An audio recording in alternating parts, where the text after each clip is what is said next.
Welcome back to Barely D&D, your sort of Dungeons and Dragons podcast. We are back and out of combat, ladies and gentlemen. And I don't know what you're doing. It sounds like a Saturday Night Live skit. And we're back with episode 169. Woo! Abby's really dancy after surviving the combat. Boom. Okay. Oh. And that's He all held I up got a for morsel you. of food and shouted. Excellent. This is the way. Real manic. I haven't said this in a long time, but real session 2 energy over here. A morsel, if you will. But let's morsel. Okay. The DM. I have the question. We had a letter question suggested by Grickle. Want to get after it, my guy? Yes. So my question to all of you is, if your character lived in 2026 Texas, first of all, God help them. Second of all, what would if they had all of the access to the normal like fast food and just Texas food, like regular restaurants? I'm saying specifically Texas because we have In-N-Out and Whataburger, and I feel like that's important. And Taco Bueno. Yeah, I agree. Taco Bueno. What would their first meal be after they just got done fighting an unceasing massacre and Kuatoa warriors? Massacre. What would their first meal be? I'll go Can first. Can it be the unceasing manicure? That's a very different monster. That's awful. That's good for 30 minutes, and then it's not fun anymore. Let's go with the person with the most recent hair dye. I already know mine, and I dyed my hair yesterday after Jaci. After Jaci. Before and after. Go get him. But I do think that Gretta's would be Panda Express. Oh. I respect it and I see it. I see it too. I think I just see Gretta like with no fork, just hands. Just hands. Yeah. She's at Panda Express and the person on the line's like, "Ma'am, what would you like?" And she goes, "No fork." And they go, "Sure, what base would you like?" "Just hands." "Ma'am, we're going to have to ask you to leave." She's licking the glass. Her order would be like the mushroom chicken with chow mein and spring rolls and egg rolls and a spring roll and a large Coke, I would say. They have Pepsi products at Panda Express? Oh, okay, a large Pepsi. But she would say ask for a large Coke and would be like, "We have this," and she's like, "Okay." Okay. Mickle, what would Craig get after surviving brutal combat? Arby's beef sandwich with tons of barbecue sauce. Yeah, that's correct. So correct. That's so right. I don't even have words for how right that is. That's it. Hot dang. It's so And he did a side of beef too to add to the sandwich. He is holding all of Arby's up right now. Yeah. So much. And then they give him a discount. He has a local ad joint and he's just like, "I love you so much." His doctor's really concerned. Oh my goodness. We were watching Parks and Rec the other day and there was some scene where Ron's like, "It's a turkey leg wrapped in bacon. They call it a Swanson." And Hoff is just on the couch and she goes, "His cholesterol is not well." But it was funny. Jickle, what would Rose be? I think that the most row one, I was gonna go with Taco Bueno, but I don't think that's true. I think it would be a grilled cheese from In-N-Out. So it's basically just a burger from In-N-Out, but they don't put the meat on. And okay,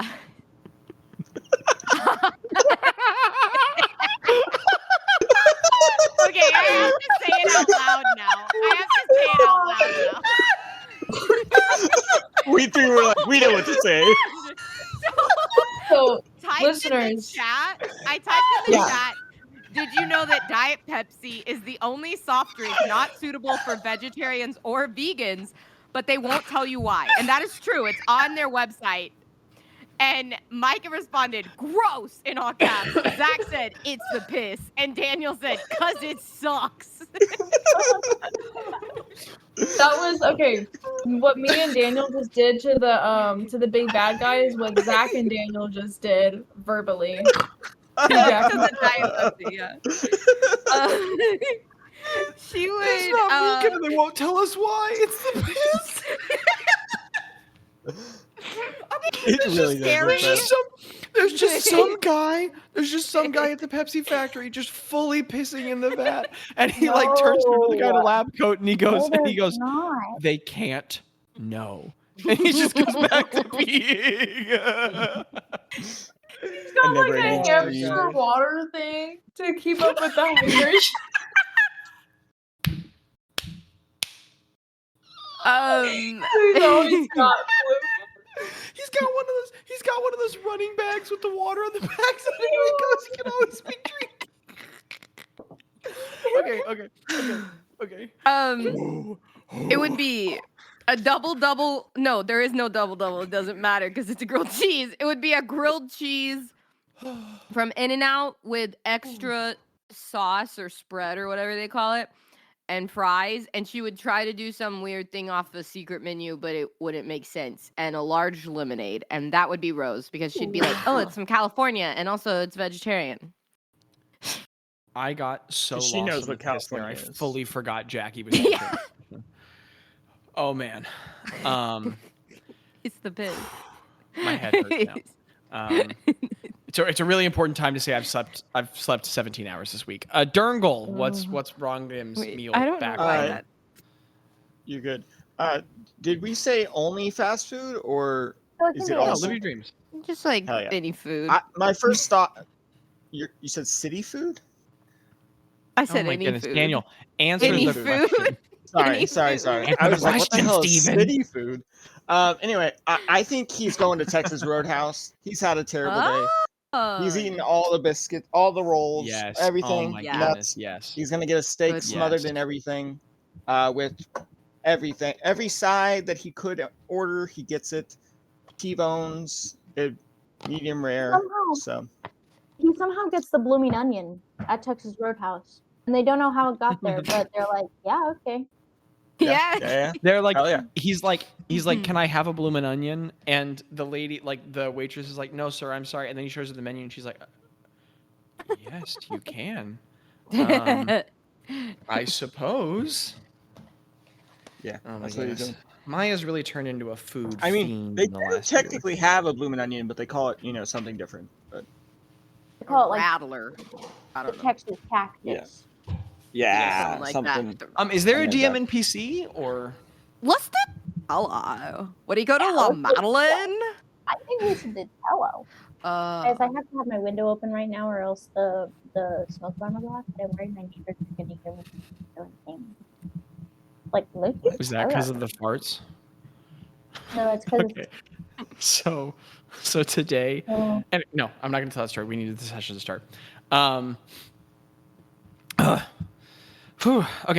Let's keep it moving because I don't remember what you guys said. Tello. about I said DMPC. Tello. Oh, Tello. Because he died a million times, so he deserves this. he's getting true. shawarma. That's true. What would Tello get? La Madeline. La Madeline. Oh, the Madeline is good. The Madeline's And it's funny. French. Or Panera. Yes, thank I you for thought explaining Panera's what was kinda funny funny. about the joke, Jackie. He does feel like a Panera guy. But I hate to say this. I hate to make it so simple and so obvious, but Starbucks. He's taking himself to Starbucks. Yeah. He's Can I putting feel on like some he's sweats basic. and some Uggs, and he's going to Starbucks. Can I say, I feel like he's normally like, he like tries to play it off and he's like too cool for Starbucks. But right now he's like, man, this Yes. sucks. No, Abby, exactly. Right? He's above Starbucks 24/7. It's only the local places. But today, after that, it's Yeah. Starbucks. He needs a All right. frappuccino and a scone. He needs a frap and a scone, and he needs no One of those sandwiches. Are we ready to start? Yeah. Okay. No taking nerds. This is episode 169 of the Accidental Adventures. Wow. Yeah, we're getting up there. Friends in the fight. I don't know if I like that or not. There's friends, but there's fighting. I mean, it's a lot better than the last one. The last one was titled Unceasing Massacre, and everybody almost died 7 times. I think we're doing better. Did you say friends in the fight? Friends in I the just fight. want to say, we only have 3 rounds of combat, and I have 1, 2, 3 zeros on Tello's counter that That's I run. crazy. I wrote It's crazy. friends in the fright. Okay, I'm gonna type this in chat because apparently there's no appropriate number of times I can say it out loud. It was friends in the Friends fryer. in Right? Out of the Ryan friends started in the fire? Friends and Farts. Episode 169. Friends and Fights Farts. in the fights? Right. You say fights in the fight? Episode 169. Fried You're fart. wrong. Episode 169. Fried fart. No. Episode 169. Chicken fried farts. I made myself laugh so hard. I farted while talking about it just now. Now that's a chicken fried fart if I'd ever seen one.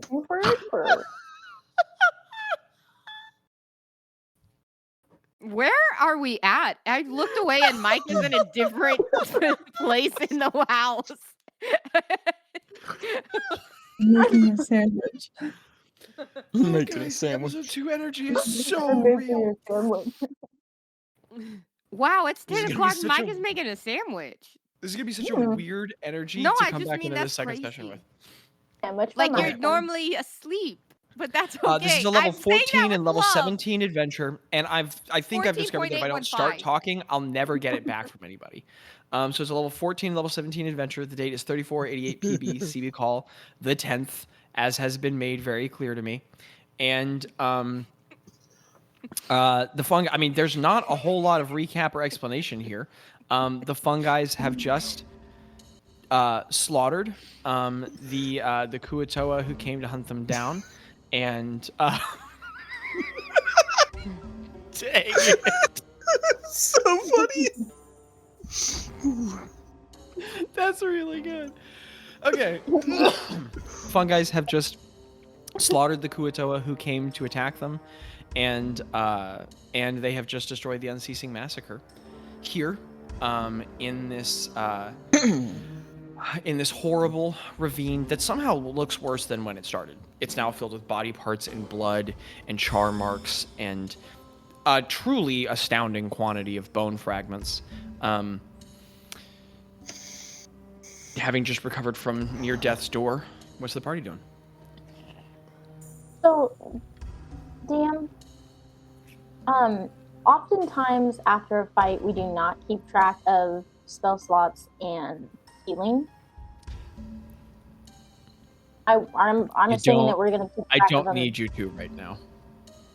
Okay. Well, So, I'm No, let me going put to it keep track of them just in case. you probably don't need to, Oh. unless something goes real wrong. But in this place, you do always need to have a little track, actually. So yeah, maybe do keep track, actually. I got it, guys. Just a little track. Okay, I well do then, have one pertinent question. Yeah. Harm, is that a spell I need to wait till the next day to recover from? Or Yep. like Yep. It's You need next a day. long rest. Okay. Your Wait, hit point max is reduced by that much until the next long rest. what if greater restoration is just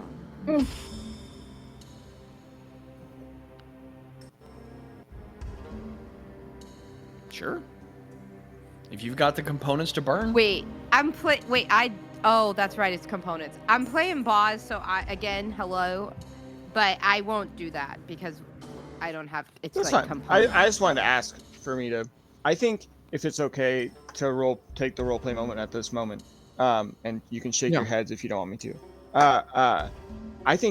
I feel like we have just killed the thing. It just exploded, and both of our arms are just sagging with exertion. Me and Craig. As I kind of also a number of you are somewhat exhausted. I heave a few times and I look over at Craig once more and I'm like, "You're a strong one, Craig. A real strong one." I learned from the best in this past week. Wow. Or a few days. It's been a while. It's been a while. 20 feet behind you all. in the fetal position with his head in between his knees, just very softly crying. Not sobbing, just very softly crying. He's got blood all over him. He lifts his head up from his knees, takes a little breath, and he goes, oh, that one sucked. Hey, Jackie. He like wipes his eyes a little. I have Beacon of Hope. Would you like to, if I casted Beacon of Hope and then you maybe casted some healing?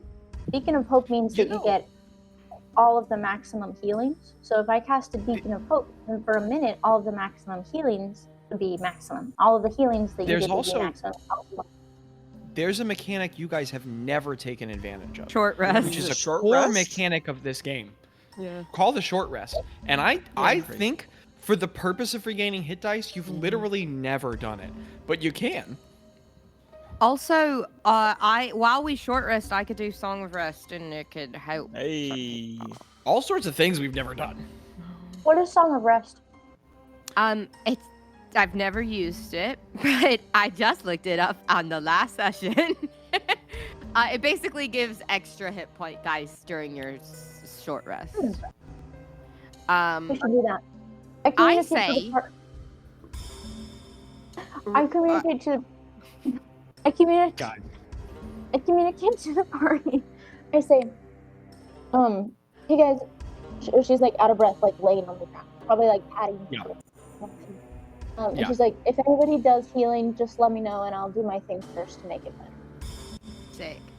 I say we move away from the giant bone mass, the lava, and the dead Kuatoa, and we set up a little bit of resting.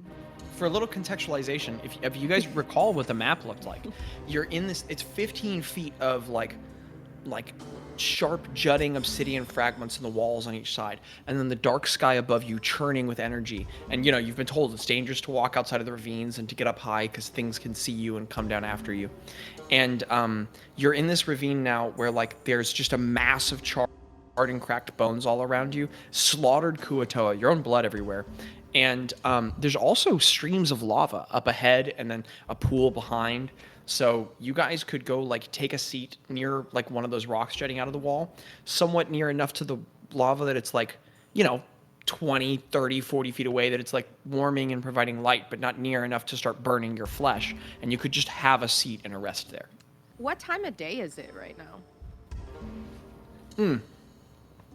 It's it's late afternoon. Okay. But really, Ro, you just have to feel it. Yeah. There is no visual indicator. The only really times you can distinguish in this place are night and day. And it is dark now. You're literally in perpetual dim light. The only thing that separates night and day in this place is dim light and total darkness. It's cool. Oppressive. It's a great place. I'm gonna just. Actually, I'm just gonna. Should I just heal and mark it down, or heal and tell you? Now I've wasted more time asking. You want to roll hit dice? We can short rest. Okay. I'm gonna gather all the dead bodies, put them in a pile. Okay. That are still alive. Okay. Yeah. One to just eventually throw them into the lava, but also just to be dude. And while I'm doing this, I'm gonna be so why'd you piss off these frog people or fish people? They've never why did they attack us. You? Well, I can tell,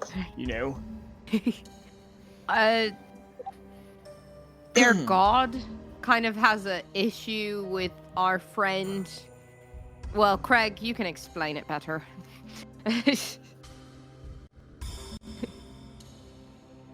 Pissed me off. What? I mean, sorry. Yeah, so my bestie is not friends with these other guys. Therefore, I don't like those guys.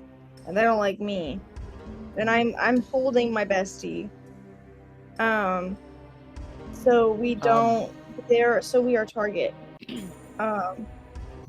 Yeah. Is your bestie a weapon? No. Are you holding old? He's in my pocket. He's in my bag.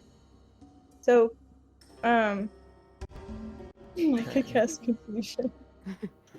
I mean, you're one of our allies. He's a far seed. Mm-hmm. I don't know what those are. He's like an eye of a greater thing, of a different dimension, and when we talk to him, he can talk back to us in our heads. Yeah. But so he's you're saying you talk to an eyeball. Yeah, and like he wants like we've taken a couple of his eyes and like thrown them into more than one. Well, more than one eye. This one. I think this is the second. My mother knew him in a different eye. Yeah. Yep. But I really like him. And but that other guy that they like does not like him. Which we have seen. Like, he's a big crab god. He is scary. No, for real. He is very scary. Rolled for little hands. His minion men are also kind of scary. But like they did explode. They did. I haven't seen something like that, but that's okay. Can I do an Arcana check to see if that was like the land, like how the Lost Lands made weird things happen? Like, was it the land that made them explode? Like, it made them hurt us? Yep. I'm gonna roll this, and you're gonna do that thing, aren't you? No, I'll let you roll. I rolled. Is this a 29? Okay. 29. 29? DC 4? Nope. You saw a great deal of magical evidence to suggest that it was in every way a function of a power that they had coming from their god. The markings on their body, the fire, the spiritual fervor, the types of damage used that you've seen associated in the past, the communication happening between them, the way they laid out their strategy and utilized it. Yeah, I'm gonna go now. Good night, guys. Do any of the bodies that we find have anything on them? Oh, I'm sorry. I'm a looter at they heart. Are so. No. I think it's important to take the reins of the scene a little bit, Daniel. The first of all, what's worth saying is, I mean, bodies is a strong word for a lot of what's here. There's really two bodies to find, and one you can't even retrieve. The priestess and the exalted are both dead up on the cliffs, 15 feet of razor sharp rock jutting out at every angle up the ravine. So in the space where you are, there's the mushed priest, 3 incinerated enemies, one that's chopped to pieces, another one that's crushed, and another one. No, the exalted is also, from your spirits, incinerated and down here. So there really aren't any bodies. There's just massacre. But as you piece through belongings, the acolytes, those painted ones who exploded, their weapons are still intact. They are massive teeth fragments from some immense creature that are carved in little etchings, and those are still around, like blades made out of huge chunks of tooth. And then on the spattered corpse of the priest, you find like what looks like a casting focus and maybe some like dust and fragments of different components left behind, mixed up in the mush of what's left of her. But this really isn't a whole lot of bodies to loot. It's massacre here. And you find very little belongings. You get the feeling that this squad knew what they were here to do. That this was not a team that believed they'd be returning. DM, I would like to make an Arcana check, and then I would like to roleplay. Okay. I'm so down for that. Maybe if this is Arcana, maybe it's not. I would like to do an Arcana check to see. Obviously, we're being tracked by Craig's orb. Mm-hmm. I would like to see if Craig's orb was placed inside of a bag of holding, like my cloak, if that would cease to track us. You know what? Yeah, give me Give me an Arcana check, and actually, Greta, after that, I'll say follow it up with a religion check. Okay. Give me an Arcana and then a religion. Arcana is going to be 36. Also, I'm... Oh! Wait, 26. I'm so sorry. I'm using my calculator just to be sure. My Arcana check's going to be 49. Sorry, 9. Sorry. That's okay. Oh, it's like you see into the ethereal plane. Greta, you piece together that actually, certainly for the purposes of scry, a kind of divining magic you're very familiar with at this point, that would be an extremely effective solution if the object is in fact being scryed upon. Putting it in another realm would basically remove that possibility. You're also aware that standing within a certain distance of Ro should make you unscryable. So perhaps your position is being acquired at certain times when members are at certain distance from each other, but that'd be a real start and stop game. What did you get on the associated religion check? I got a 23.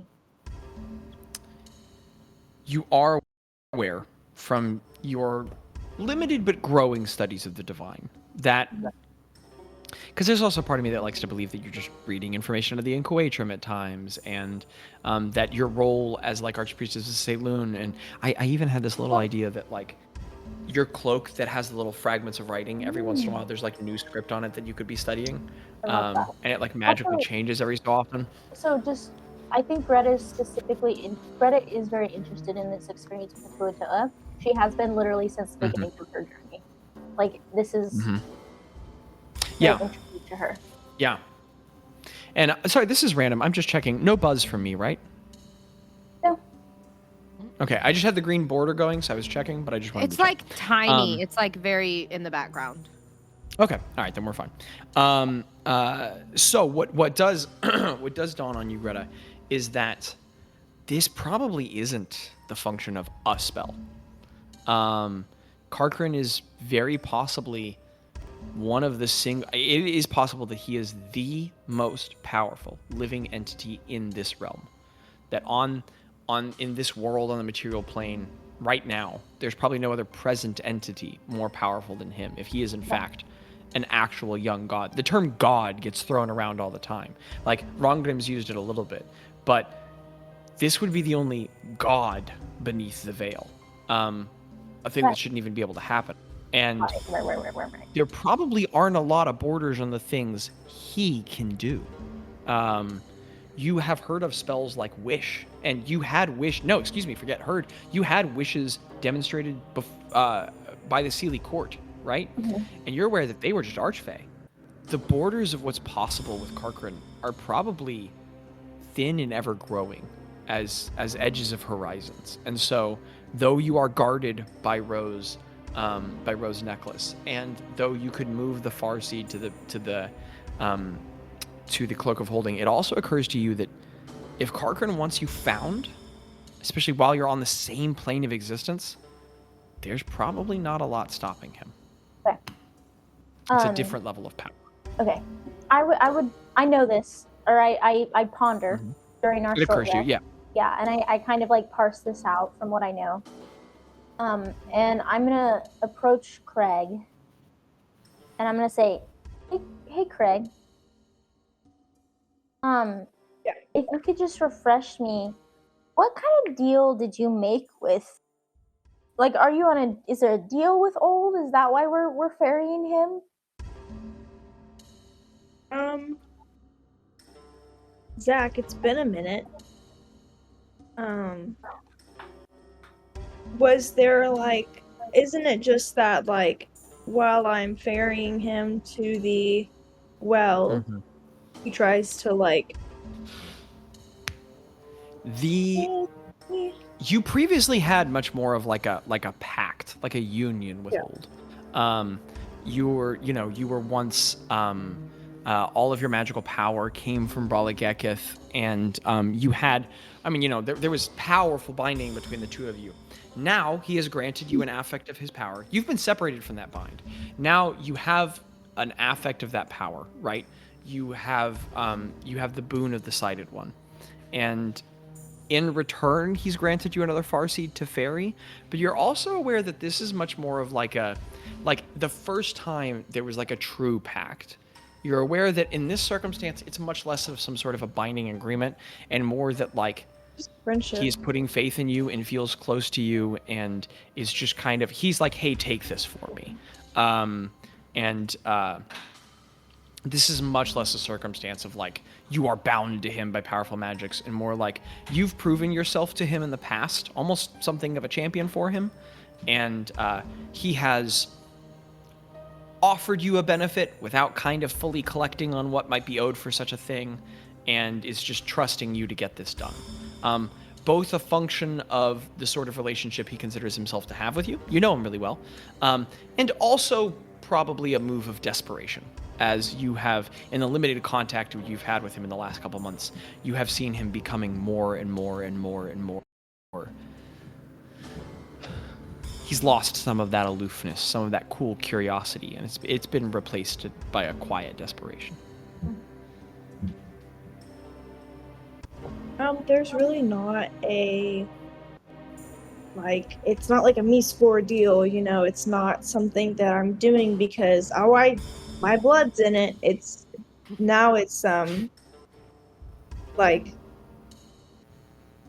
this has meant so much to me, like I want to do this. Yeah. I think it's so wonderful that I'll be so blunt with you, Craig. I am pretty sure that the orb is endangering us. And it might, just like how the deal with MeScore was going to endanger you when we fought, I fear that this will endanger you and us when we fight further. And I wonder if, but I don't know. I just want to put that in front of you because I think something that everyone loves about you is your loyalty. And I understand that you've made an agreement with a dear friend. But I do think that carrying the orb is dangerous for you and dangerous for us as a group. So what do you want me to do? I don't know. I'm just, I don't know if there's a solution right now.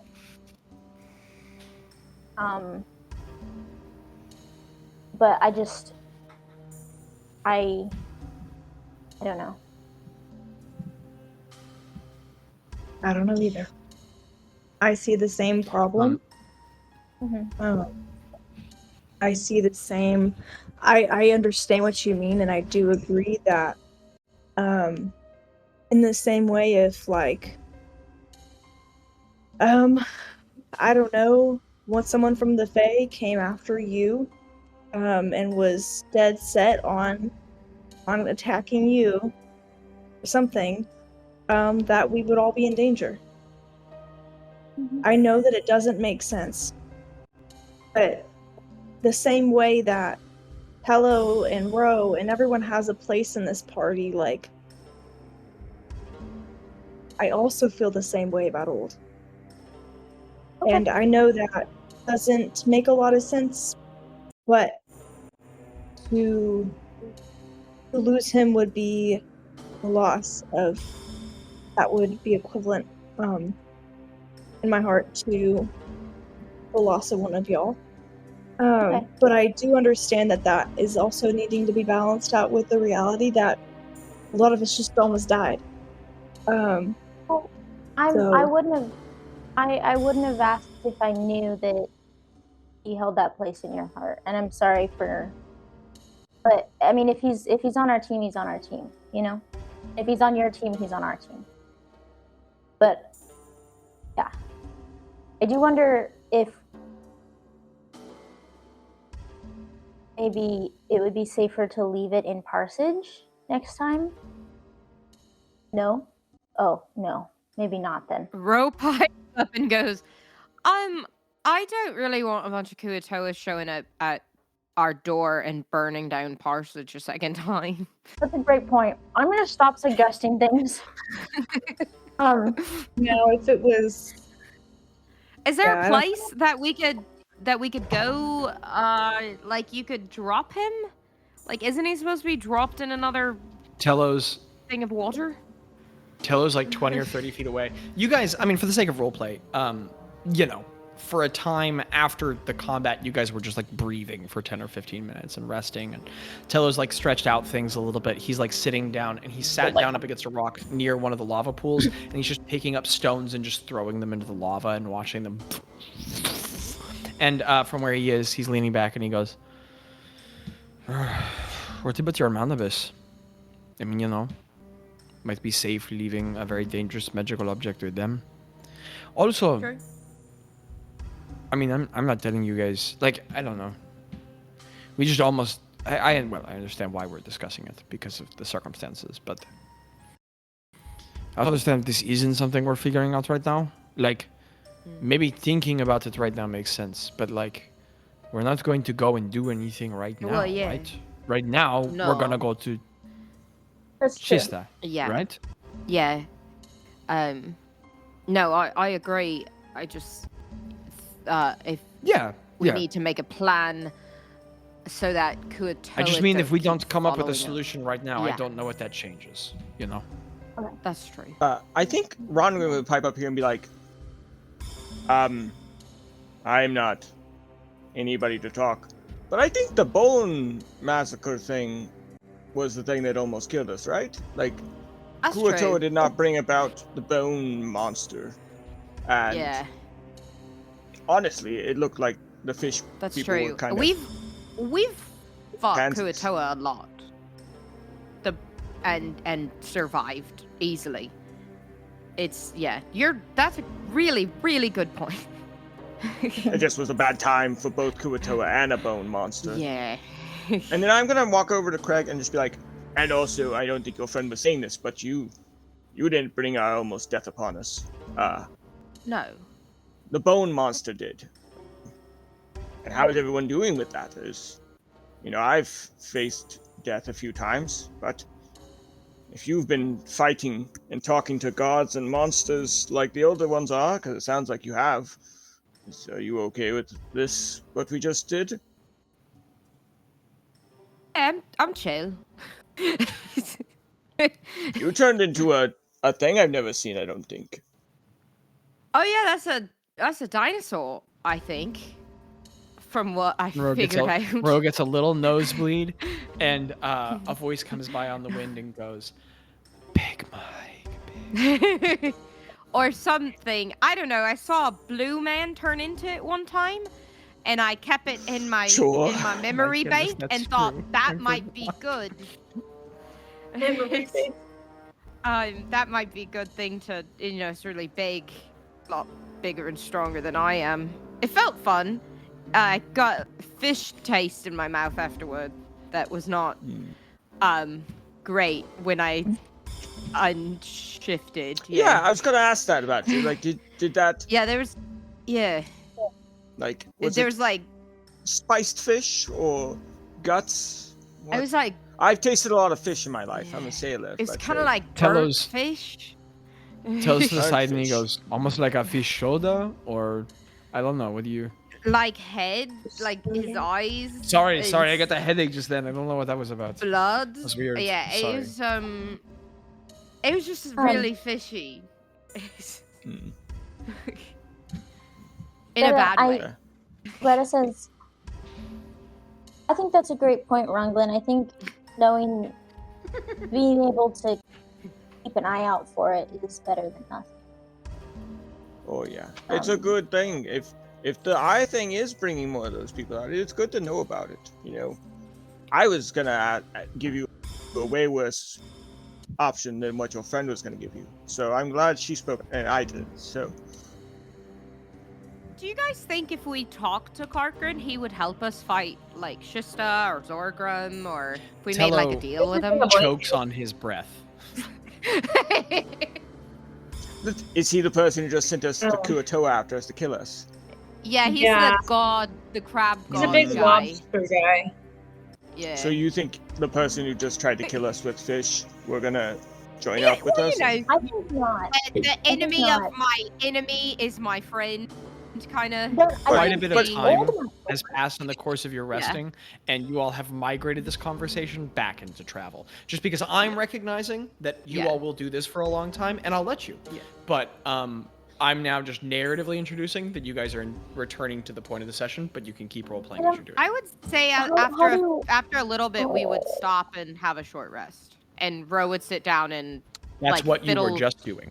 Oh, that's what we were doing. Okay, can I say that Ro was kind of fiddling on her lute while she was having this conversation? She's skilled enough to do that. Okay. Absolutely. How many hit dice do I roll? So you have the hit die or the die from your class, and you have a number equal to your level. I see.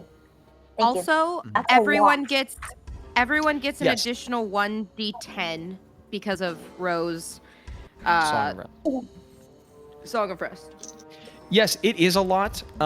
It's really worth noting just how hard it is for a player character to die in 5e.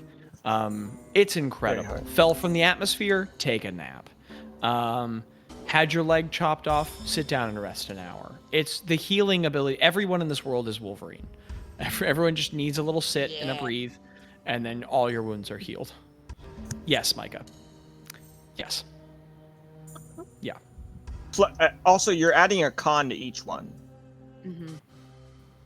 Yeah, your con modifier goes to each one of the rolls. And you said a d10 plus what? Just a d10. Just d10, perfect, thank you. I'm gonna do math now. Same. So if, Micah, you think to yourself, wow, that's an insane amount of healing, why would they even... Yeah, what a good question this DM has thought to himself. But, hey, I guess they were thinking for like a dungeon crawl that never ended, I suppose. Wow. I mean, a lot of old D&D used to be like, you go to a dungeon over and over and over again, and if you wanted to get all the loot that you wanted, you couldn't leave because other people would come and get that loot. Yeah. So, I think maybe it's just a holdover mechanic from when D&D was just like a really, really long fight simulator. And it's not like I have an issue with it. It's just, when you learn about it, you're like, oh, wow. Okay, so short rest kind of fixes almost everything. But yeah. Anywho. As the group has rested, and then they continue. The overcoming your assailants and the undead monstrosity that was unintentionally summoned is hours behind you now. You've had time to rest, and the dim light is being replaced with the horrible, just perfect darkness of this place.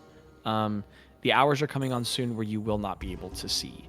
And there's this terrible balancing act here.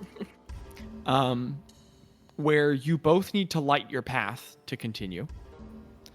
And also, you don't particularly want to be the only thing glowing in the dark. But you are aware that, and I mean, there's going to be a long rest in here at some point as well. You're aware that you have about another day's travel, looking at the map that was provided, and using Ro's considerable skills, and trying to, and gathering where you are from landmarks of where you arrived in the landscape. You know that your ultimate goal is to find that mountain range where Black Fang is said to be nestled. So what we're going to do now is we're not going to get into a ton of detail. We're going to have like a little kind of montagey sequence in the loosest of sense. I also feel really bad saying this because everyone's furiously rolling their hit die and adding numbers, and probably going to montage our way right through a long rest here in a second, but that's fine. So what I'm going to say next is, first of all, as the party travels onward, I need some survival checks to navigate your way through this landscape, utilizing your map, and try and find where you're headed to. I am proficient in survival, so sorry. And these are navigation survival checks, correct? So I get to be proficient in those, correct? So you are also proficient. And if you want to, you also have access to Bazz's sheet for navigation. Which, if I remember correctly, is a comically high modifier. I think it's his highest check. But I didn't put that on his summarized sheet, so...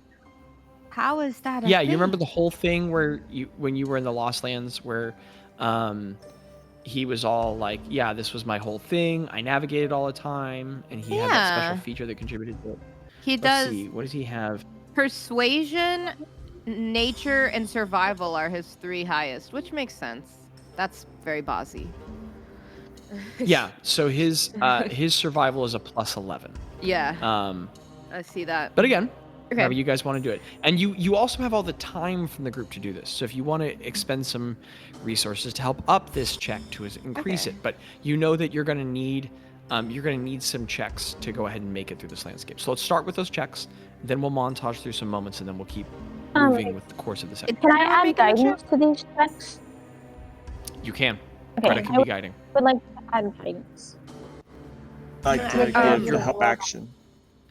Okay, Rongrim is helping to navigate as a former sea how, captain. Do we all make the check, or is it all one check? No. Is it? No, it's a set DC on an ability check which a member of the party needs to accomplish. I think I'll in the same way that like if you guys need to move a large object, every member of the party doesn't need to walk up and do it. If Craig does it, it's done, right? Yes. Okay. Yeah, same thing. Cool. Okay, I'm gonna have. It doesn't. I mean, besides the proficiency, it doesn't help because Ro knows like keen mind stuff, right? So I'm just gonna do Bazz because his is higher. Makes sense. Yeah. And it has Bazz is using the aided expertise. Yes. Yeah, he has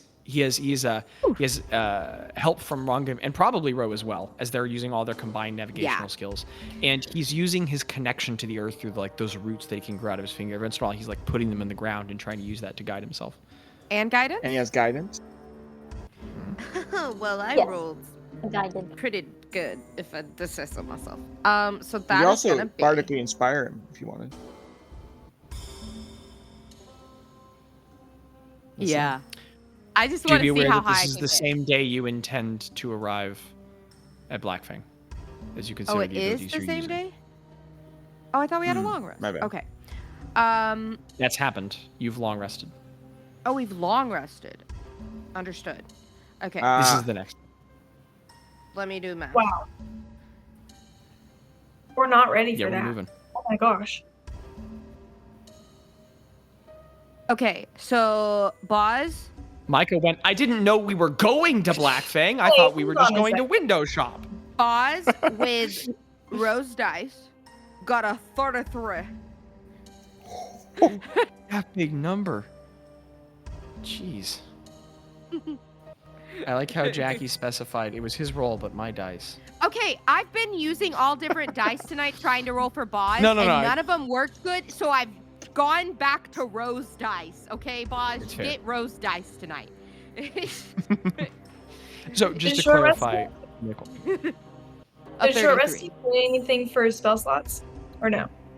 We have You've had a a long rest, so you have everything now. back. We got it. It's the next day, the 11th. Okay, that makes sense. Yes, I see now what was not clicking. I'm now smelling what We you're were shoving in. confused. I'm with you now. Yeah, I'm we're with sorry. I was When still Micah was like, we can't calculating. do it, I was like, why? I I was still calculating hit points. He's got a combat. Okay, cool. Micah was like, no, we're gonna die. Which honestly might be fair. Yeah, I'd be concerned too. So the party is doing an excellent job navigating itself even through this hellish landscape, and we can zoom right along. I'm just checking. Is there any particular moments of interaction or roleplay that the party wants in the course of their rendezvous to this location, or are they like, no, we're just traveling?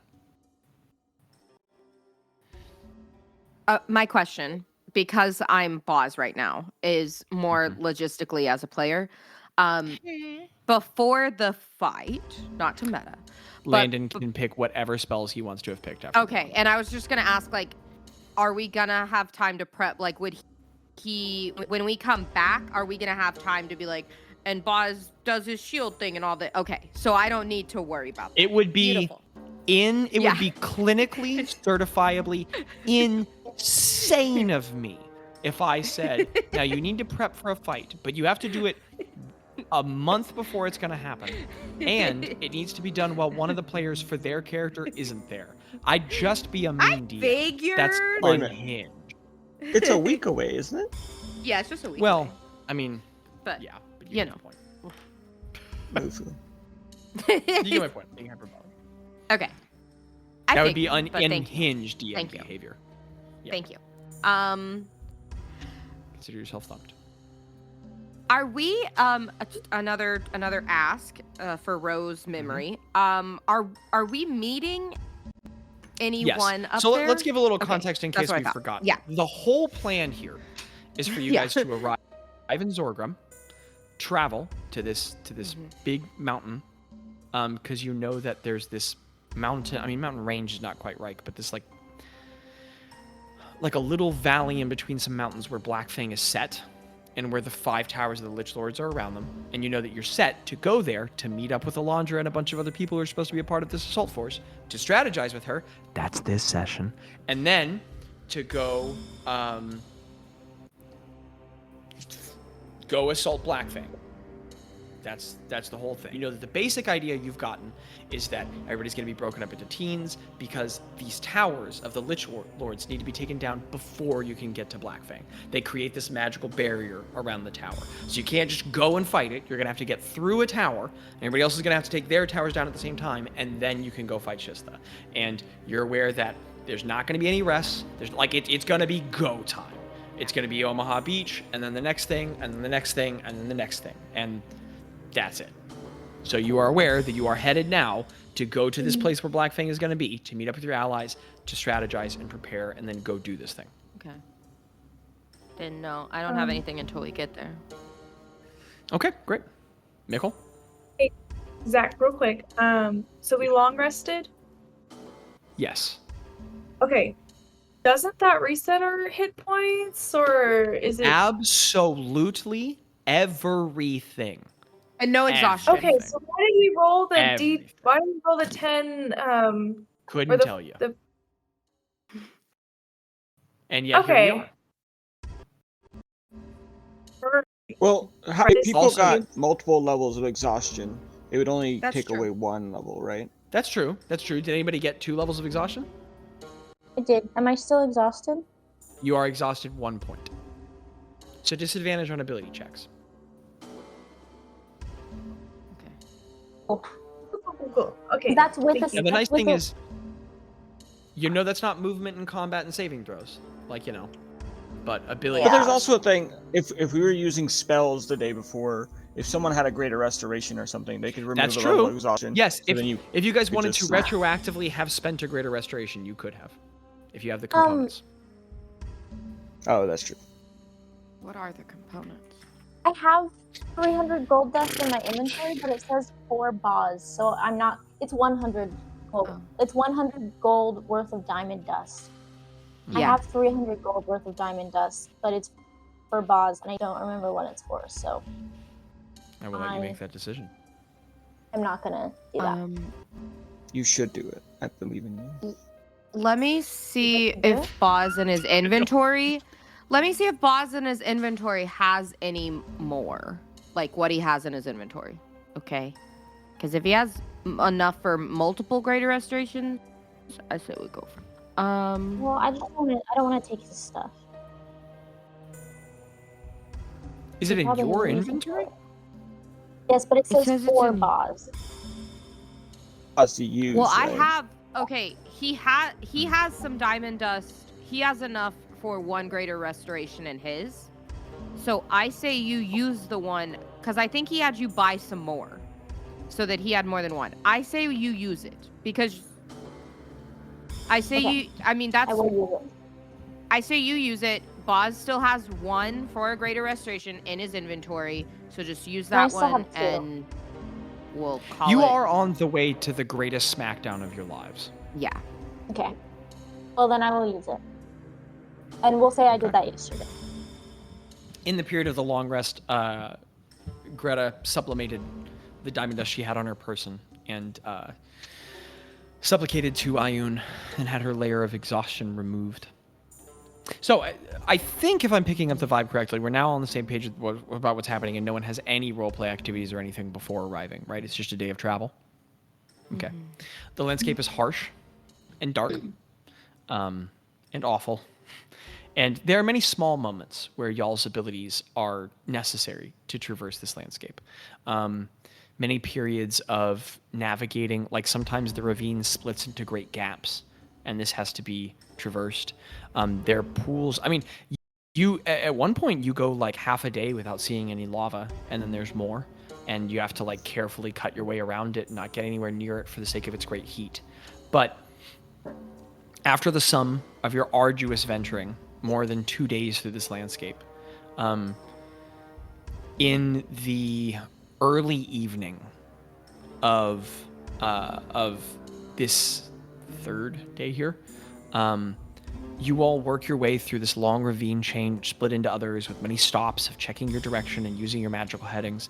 But eventually you level out into this higher plane, and there start to be spires of stone around you and jutting topographies, and you find the base of this mountain chain and you follow it. And you are rewarded eventually with a foul sight, haunting the gloomy distance ahead. The landscape rises into a series of uneven stony thorns, small mountains and small ones, but small mountains of dark, ash-stained stone. Among all of them, a single mountain rises to notable height, broad and coarse and craggy, draped in many hundreds of tiny shadows and ravines. Far worse still, beyond the mountain, very far, just at the edge of your vision, especially in the increasingly dimming light, the perennially overcast sky, is a horrible spine of a stone tower climbing into the sky, so thin, like a needle at its distance, unnatural and impossible, almost seeming to reach to the churning, low-hanging black clouds above. The lazy maelstrom cracks with anger.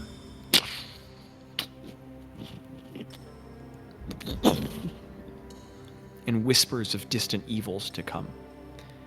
The tower is thin and unnatural, less like seeing a structure in the real world and more like catching the glimpse of a nightmare from a grim dream, realized supernaturally into a reality where it does not belong.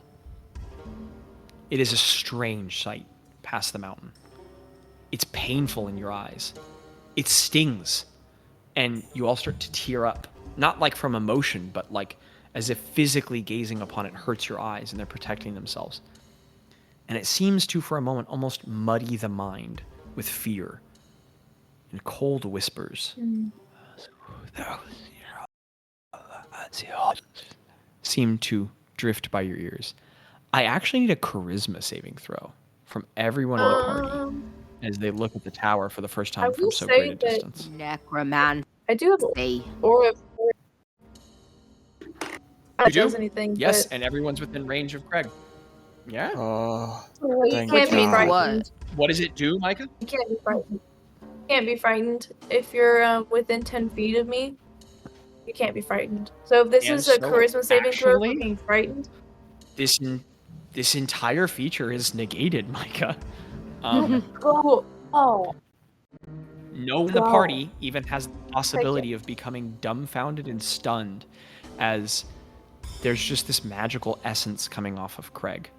And as you all stand near him, what is it that the party feels that steels them against this horrible power in the distance? Mickle. Oh yeah, specific me. word. I'm gonna say that there the sense of loyalty and like mission oriented, like dutifulness of Craig, like I'm gonna say, like, I don't know, it's just good vibes. Just good vibes. When you're around him, you're just, you know, just really I like I'm gonna let go of my control issues and I'm gonna let just good vibes be the answer. Yeah. Well, I'm gonna say And like good he vibes sees that roll. You're right spine. past the Tower of Doom.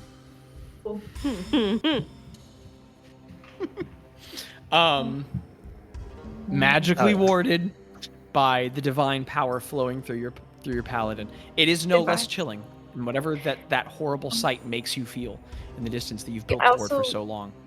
Want to remind everyone that if you are within 10 feet of me, and you make a saving throw, you gain the bonus of +3 because of my charisma modifier. I just have to be conscious to grant the bonus. You have to be within 10 feet of me. If you do a saving throw, you get to add +3. To be clear, that is a super important note for next time. Super important. Very important. So, shuttering your eyes from the horrible view, steeling yourselves, the party trudges forward. You do see far in the distance in the dimming light some of those hard stone statued beings frozen in the landscape. But you move away from them, and you continue on toward the mountain. After overcoming the haunting visage of the Black Spire, the fungi move closer and closer and closer to that grave mountain in the distance. A couple more hours of walking. It's also worth noting that at some point you guys are just getting tired. It's been days of travel, and it's not like it's been filled with easy rest, with comfort. But finally, as night is really setting in, and this place is starting to become a perfect black, and you guys are having to create your own magical light, which is a horrible feeling in this landscape. I mean, it's walking around a jungle at night with a flashlight. And except 1,000 times worse. Spooky.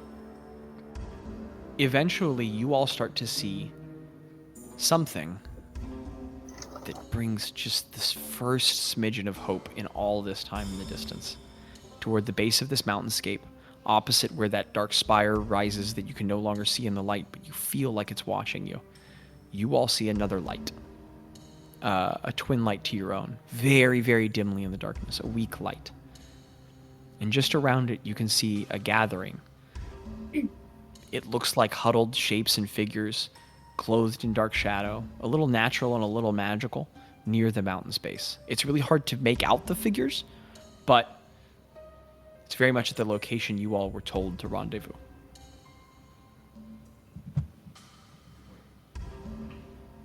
I'm gonna grab the sending stone.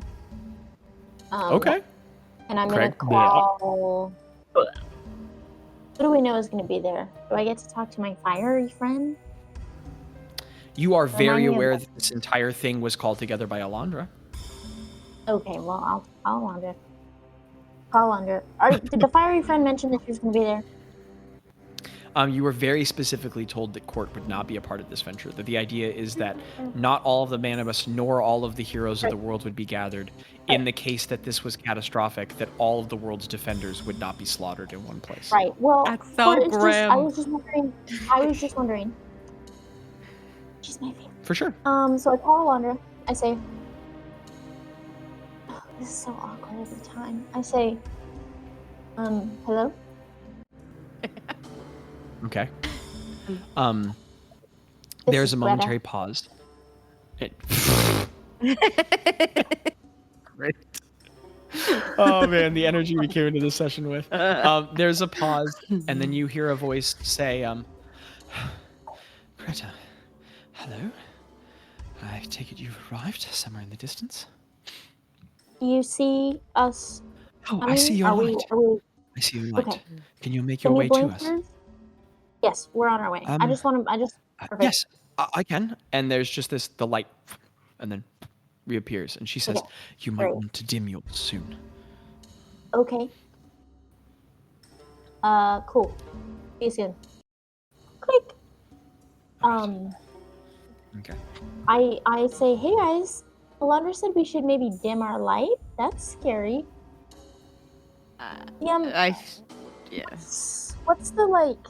What's the ambient? Is there like a color to the ambient light? Well, the one she's producing or the landscape? No. Like if I turned my light off, is it just pitch black? Dark. And you guys are what not about only Bazz? Is this land so shadowy and so dark that as you're Oh, that's a good point. There's a light you can never turn off. Yeah, it's Bazz. Thank you for bringing that up. I'd forgotten. As you all dim your light off, there is still a very faint, greenish, rainbowish. Hey, man. At this point, the hey, you forgot the homework is your shtick, and I respect it about you. There's this faint sort of like opalescent light coming from him that can never fully be extinguished. And as you all dim your light, it's very faint, but there is still a bit of light coming off of him at all times. Is that enough to see by? Like the footstep in front of you. Truly the footstep in front of you. And so I'm gonna. Yeah, I guess we just keep doing that. Submerged in the black of the landscape, like walking through the bottom of an ocean of air, you all can see only the footstep in front of you, moving slowly, trying not to fall into something or trip over something. And it is so hard to keep your mind from being plagued by the idea of what might be just a short distance away. Knowing that you just stumbled upon the unceasing massacre in this place. What other horrors might this place hold? But you all move closer and closer and closer and closer to this huddled group of figures by light. And finally, as you move ever closer, you are greeted by a really odd moment. As you move to the edge of these figures, you're in the last bit of the faintest light of this space. You catch just the silhouette of the mountain ahead of you, but even that gets swallowed up into darkness, and you can only make out the stony area in your immediate vicinity. And as you all move close enough, there is this brief breath of fresh air, as if not more empty dark stone or monsters, but people. People you know. And though you are gripped by the danger of what's around you and what's going to happen, there's also just this moment of, oh my goodness, friends. And you see huddled together, oh, you didn't know how many people you were expecting, but more than 10, and some really big figures. There's like machine things here, like some sort of golems. There's like 12 or 15 figures here who have also brought large golem structures with them. And in the center of them is this very dim light, and there's this thin, shadowy cover over them. And as you all finally get close enough and step through, some heads turn toward you, and you see many familiar figures, many unfamiliar. But as you step through, light. Oh, light. Fairly bright light. And as you step through, you look back, and none of it is passing beyond. There's this thin, shadowy veil of twilight held over, a brighter light held in its center. And as you all step through, you are both greeted by comfort and a strange and shocking sight. So as you all step in, you see what probably had Alondra a little out of breath.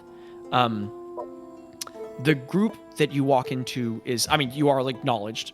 10 faces turn up and look at you and then return to what they're looking at. They're in a small circle around a prone figure over which another appears to be casting a spell. And as you get closer, you can see that there is a man, a very big, large man with dark skin and a white beard, braided into thin clasps with metal caps on them. He is wearing imposing armor made from the bones of a monster, with a great shield from a skull laid beside him. And as you see the silvery mace from his side, you see the older figure you all have come to be so very fond of. Archpriest Efmund Kai is there. And he is kneeled over an even larger figure who is laid down on his back. His head is supported up against a stone, but even in front of him is one of the biggest people you have ever seen, and one you have seen before. There is a Loxodon, an elephant person, laid down on the ground in front of him. Broad and strong, barrel-chested, with a great hammer with lightning bolts covered into its side. And you see Kettle the Thunderhand from the Blood Bowl, laid on his back with his head resting up against a stone. There's some sort of a dark, patchy, necrotic shape all across him. And Efmund is leaned over him, muttering magics, with white glowing from his palms, with his eyes closed, moving his hands back and forth. He appears to be trying to believe something. At the same time, opposite Efmund, there is a great moose-like servant woman. a huge ungulate-like lady who is in every way as large as F Moon is not larger. It's funny. This group is strangely arranged by size in the middle. And she has a moose's head and great antlers that protrude from her head. She's covered in beautiful forest green and heather cloaks. And she is likewise making a magical healing. But she is not over the Loxodon figure. She is bent over another fellow, a dark-skinned dwarven warrior in beautiful full-plate armor, plated with gold and brass and silver, with a symbol on it of a god at the time you didn't even have the recognition for. And now you might even be able to identify. He has blood staining the front of his armor. And this servant woman appears to be doing some sort of a similar magic over him, clearly some sort of healing or restoration. And you all recognize this figure too, or at least those among you with capable memories. Paulo Coelho, also from the Blood Bowl, the paladin who briefly visited you all and spoke with you. The dark-skinned man from more than a year ago. And he is there also, laying near Kettle. And both of these individuals are being healed in some way. Other individuals are gathered all around them. I'm going to take a second to make some description, and then we can get all into roleplay. But this is all coming to your senses very quickly. Is it fresh blood on him? Yes, it appears to be. Yeah. So there are figures you recognize. And again, you didn't expect so many people to be gathered here. You hadn't put together that this assaulting force was going to be so robust. This is a small army of Yalabrin's mightiest warriors. Alondra, the Great Abjurer, the de facto leader of the Manibus Arcanum, the High Elven Wizard, in her pale clothes and her dark hair, is leaned over, watching the healings happen and discussing quietly.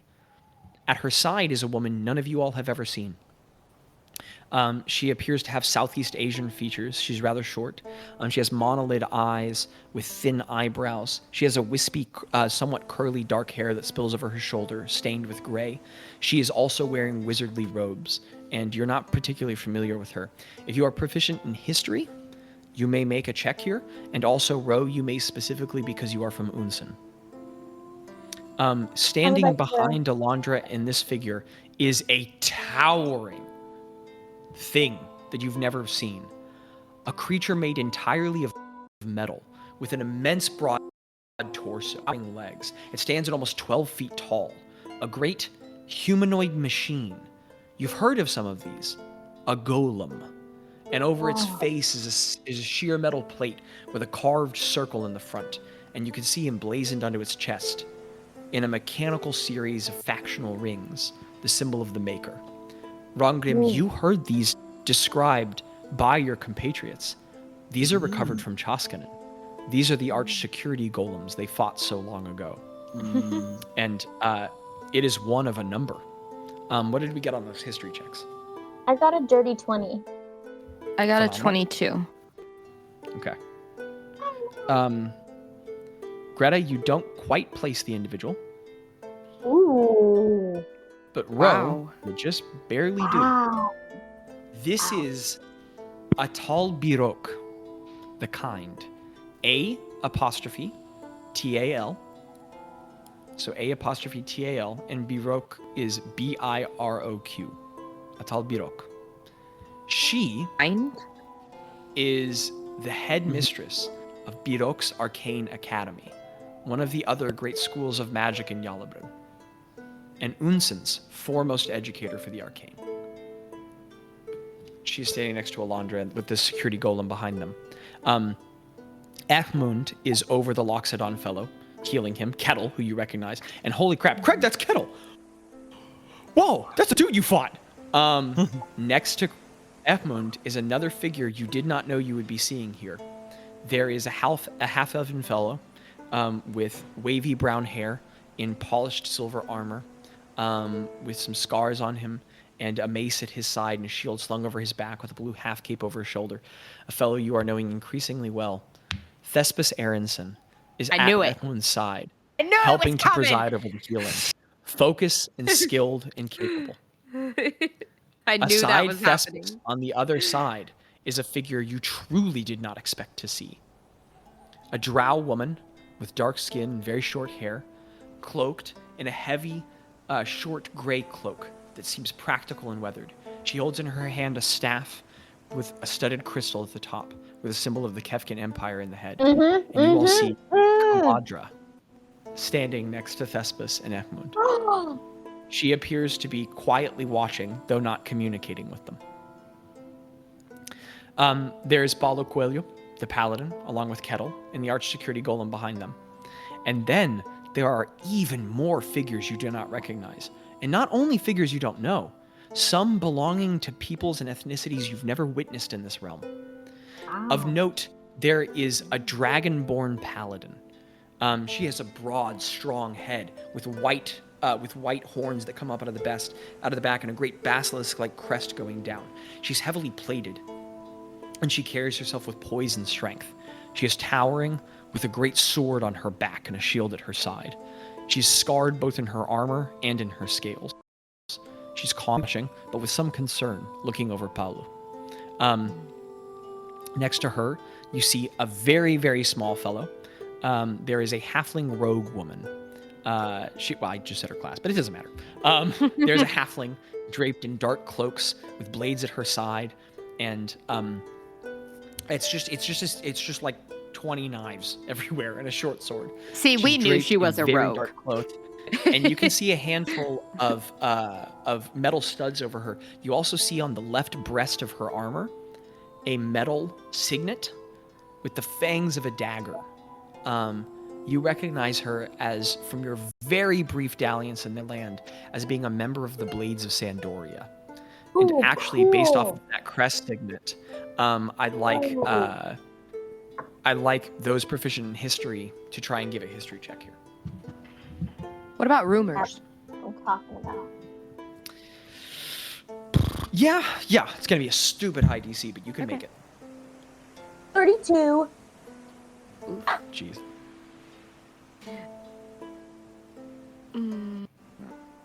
A dirty 20. Ro, you're not familiar. Gretta, yeah. That's very fitting, given that your order is in Sandoria. Yeah. Oh, that's not a Blade of Sandoria.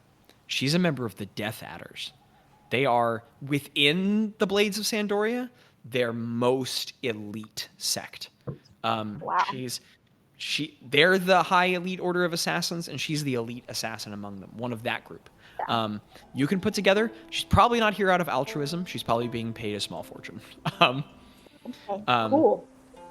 So there is the Servan cleric, the immense moose woman also conducting healing. And there is yet again another of those massive security golems. You've seen 3 of them now. There are still more figures you do not recognize. There's another security golem, a 4th. They are towering and powerful and gleaming. The ground cracks underneath the points where they stand. You see also a woman with dark blue skin. She has green hair pulled up in a coif that's tightly bunned. She has all of these little metal earrings studded in her ear, along with a very wide septum ring. And her eyes crackle with a green energy. She has powerful, like sort of tribalistic tattoos going up her left arm, which has no sleeve. And then the rest of her cloak is like a dark gray blue. And there is a Triton woman here. One of the sea-dwelling races you've had little contact with, but you don't know very much about her beyond that. You also see a short dwarven woman, lean and strong and muscular. She's entirely bald, and her scalp is heavily tattooed with like geometric shapes and designs that seem to go all the way down her back, or all the way down her neck, and also appear to continue down her arms. She's wearing no sleeves. And she's wearing clothes, but only the barest clothes beneath what are sparse armor. And she has 2 short swords at her side, as well as a gauntlet that's only plated with metal on one side. And then she has what are like just a series of metal cylinders on one hip. Beyond that, you're not sure what's going on with that. And then lastly, Rongrim, this is a people you are familiar with. Greta, this is a people of whom you have heard, and everybody else, you have no knowledge of this. There is a Grung woman, a frog person. Wow. And she is huge. She is so big. She's almost as big as Ehmund and the Moose Woman and the Loxodon. She is so big. I mean, Kettle's bigger than everybody else, but she's like a massive bullfrog. And she is wearing no armor. She has almost no clothes. She's very quiet, and on her back she has a huge hammer made out of what looks like wood and stone grown together, covered in magical runes. So basically she's wearing the bandolier that holds the hammer, some pouches on her side, and that's it. And she is littered with scars. And all of these individuals stand gathered in this group before you.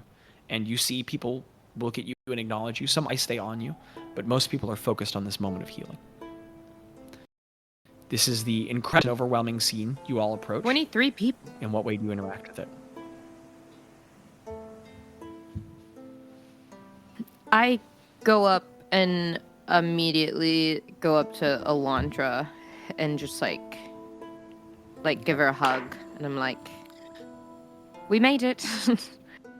As you approach,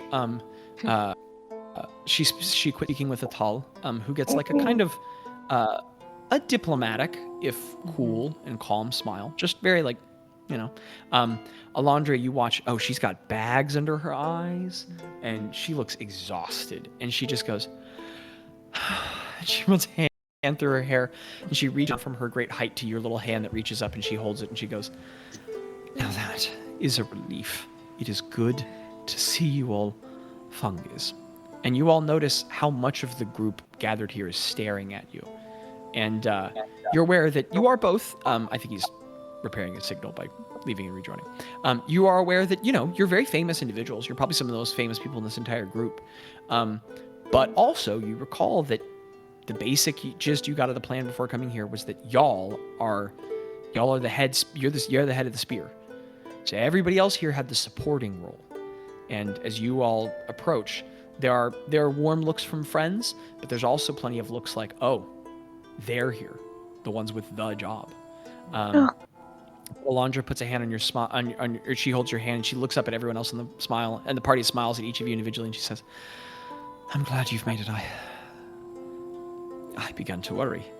Yeah, sorry, we're a little late. There was a complication, but we're good now. Evmoon stays focused on his task, and when you say that, Ro, the servant woman moves her hand slightly back as the dark-skinned dwarven fellow sits up from where he is in his armor, making a clinking, and as he says, he goes, you could say that.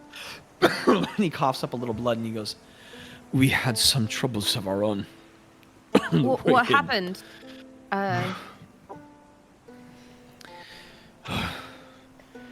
Dark creatures from the skies. Yeah. But they're dead, and we're not. And he gives you like a kind of like rakish smile, and he looks at Craig and just like winks, and he goes, rakish. Who knew? Our paths would cross again. Armor suits you.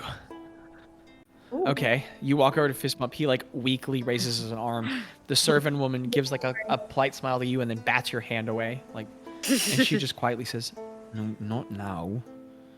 He's recovering." And she like pushes his head down to the rock. Recovering. I would like to go up as soon as I enter the scene. I want to rush up to where Thespis and Evmoon are. And Greta, like, she's like, been hobbling, doing the old lady shuffle, but she sees that, and she just runs up and like pulls out whatever components and just like tries to, she's probably just guiding them over and over and just you join in. Like, yeah. You hop in with the divine healers. She's like, what do you need? What's going on? How can I help?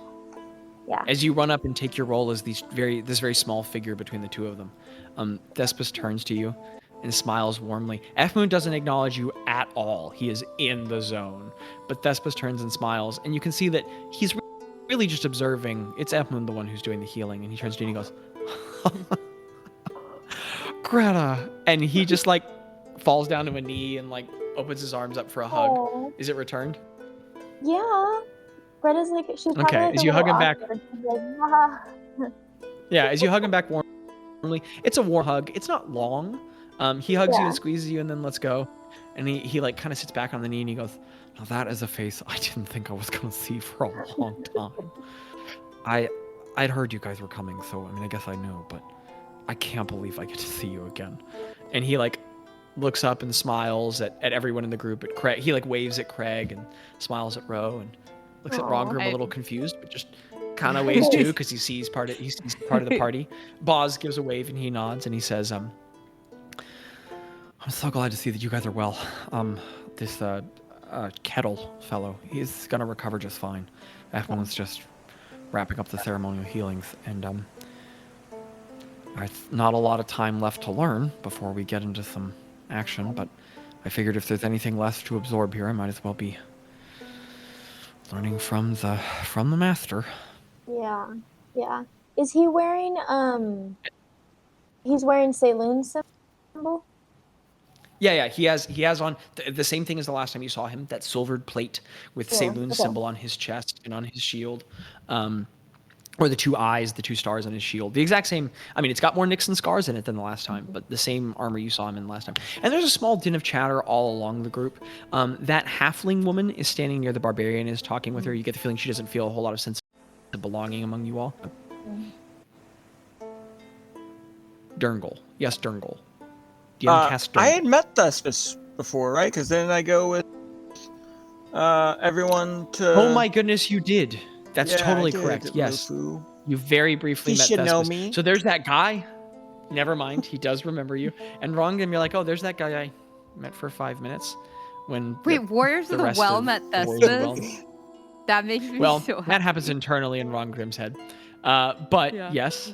So Thespis smiles warmly. And you can see there's both a lift in the air in the tension as you all arrive. And also it's a weird shift. It's like the tension both rises, like, oof, they're here, everyone's here now. And also like everyone's here. Because you get the feeling half of the people here have been to hell and back just to get to this place. And the servant woman finally puts her hands down and some of the light fades and she says, "He'll be all right. He's going to need some time to rest, but he'll be fine." And Kettle's just... and his trunk lifts a little bit. And the Grung woman says something in a language you don't recognize to the halfling lady. And, oh, I'm so sorry. There's one figure I forgot to describe. Probably the most visually striking of them all. Another, again, Greta, you've heard of these people. No one else here, I don't think, probably has. I can't believe I forgot to describe this person. There's one last figure here. He's not the biggest of everyone. Kettle's the biggest, but he is the tallest. This figure is 7'4". And he is a person who is in every way very much a lion. Whoa. And you know these to be Leonin people. Lion people from Nikistanik in the south of the Wildlands. He is huge. He wears a bit of leather armor, but otherwise it's just him with some cloaks with like a tabard beneath. He's heavily scarred all over. He has 3 really large claws that rake down his face and just barely miss his eye. He has a massive mane flowing down his neck. He has a heavy chain with some sort of a symbol tucked into his cloak, and he is standing on his back is a huge double-bladed sword that's like put in a bandolier on his back. And he's just standing there quietly. He's got his arms folded, and he's just like got a very grim look on his face, just listening and watching. Forgot to describe that character. Sorry. That's so cool.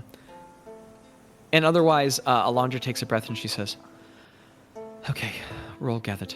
I'm going to go check in with the other Manibus members. Everyone take some time to rest and acquaint yourselves, and I'll return in half an hour for some debriefing, some planning for tomorrow, and at first light tomorrow we'll begin."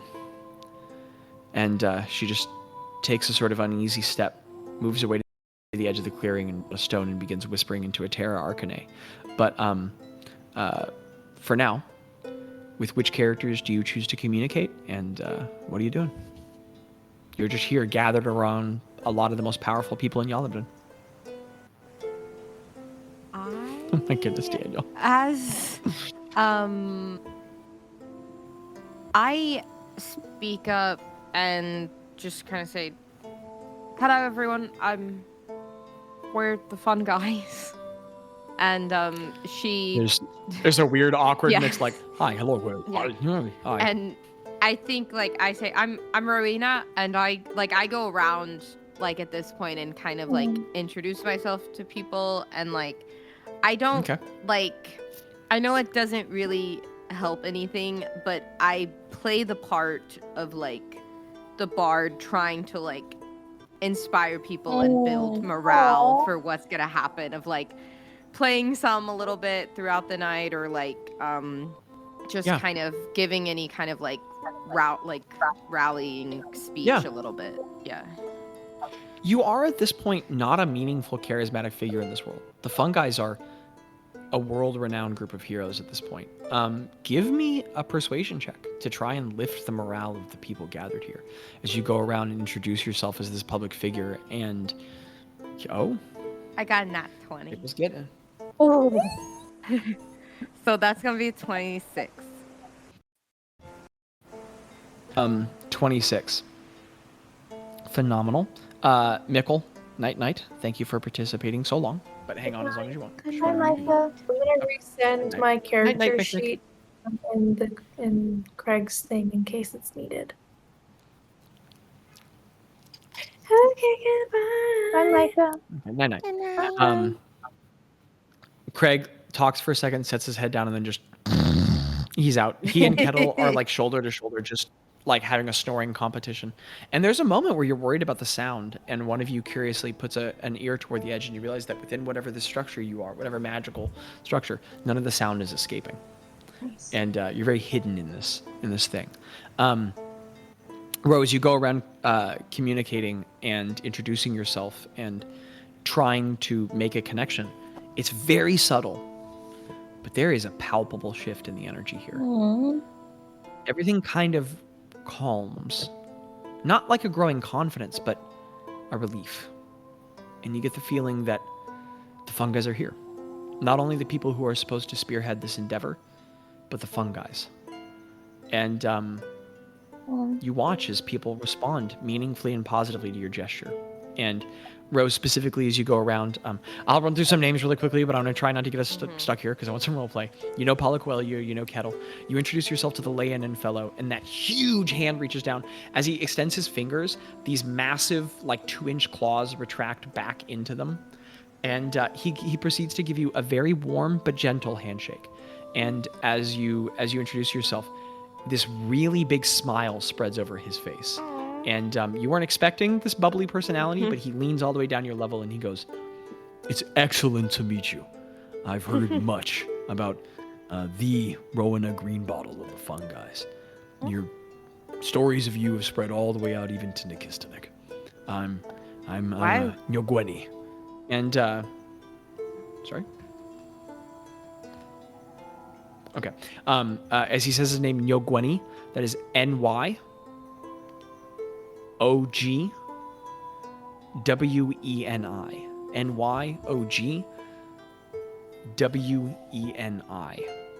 Nyogweni. Nyogweni. Nyogweni. He says, "It's excellent to meet you. You as well. I'm glad that you all are leading us." And you weren't kind of expecting that level of enthusiasm. You move over to the Dragonborn Paladin woman, and she just nods somberly at you and gives you a warm smile. But there's less of an appearance from her to try and make some sort of a connection, though she's not cold or distant either. And she just puts a hand on the plated breast of her armor, and she says, "Grashasith." And that is going to be Gazsh,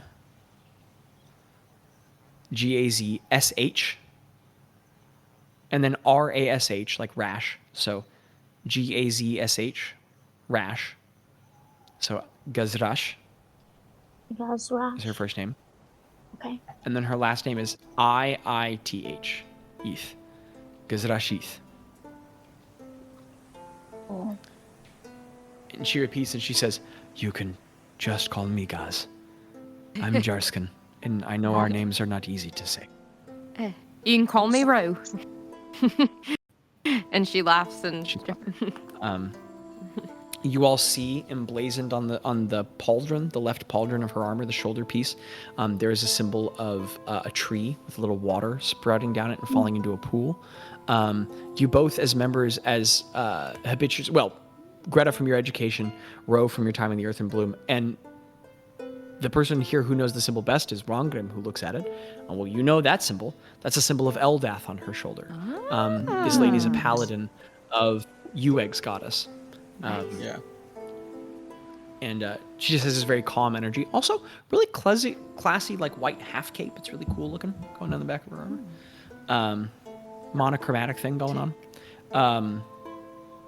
You introduce yourself to the halfling rogue woman, and she has very little to say to you. She's got pursed lips and a flat demeanor. She says, Sarah.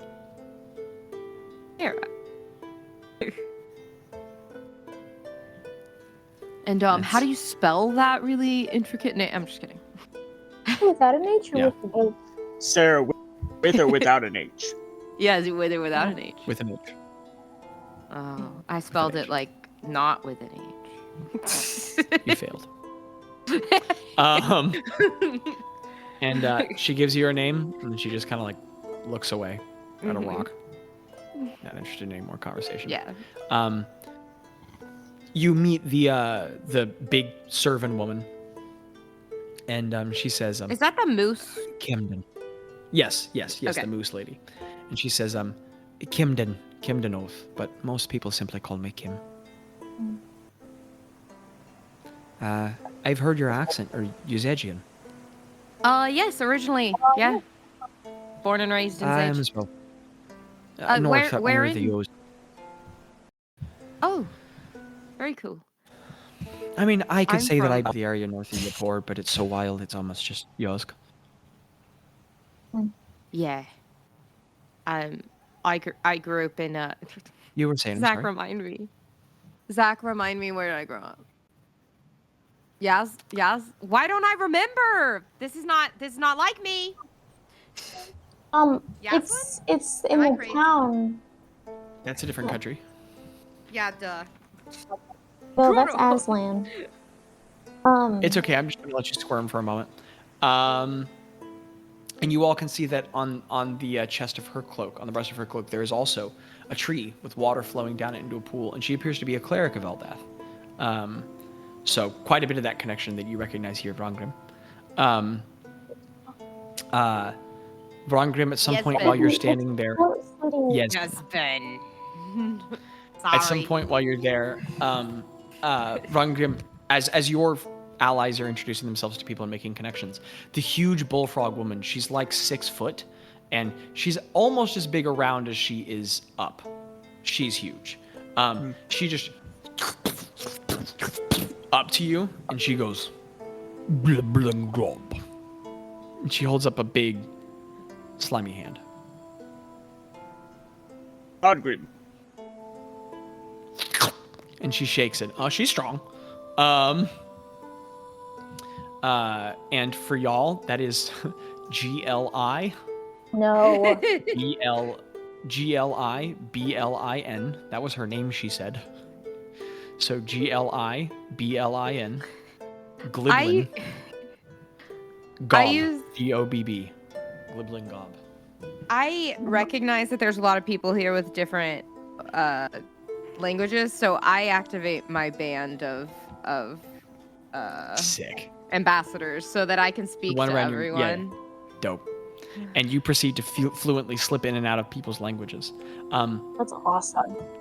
Vrongrim, you pick up what you remember, speaking with Gliblin, that Khalidlan accent, a very specific, like it's different than the one you were used to, but she's definitely from Kraska, and doesn't seem like she's from Khalidla itself, but she goes, "Dragon is dead. We are no longer eaten." I translate. No, that was in common. She said, "Dragon is dead. We are no longer eaten." Nice. And her throat expands, and you put together Rongnum. Oh, that's probably the Draco Hydra you killed. And you get the feeling that's why she's paying any attention to you. This is probably, and she lifts up a massive adhesive foot and just stamps it a couple times on the ground. And you go, that's probably the grung equivalent of that thing with their tails that the Khalidlands did, where she's probably from Arup in the south. And that slapping thing is a yes that they did with their tails. That's probably what she's doing with her foot. This is her way of like honoring you and acknowledging you. I try to replicate all the ones that we did for a while there to like respond to that, and then I also pick out all my Draco Hydra javelins and I show it to them. I think she would like to see them. As you pull it out, she takes it from you and looks at it in her hand, and there's a real reverence.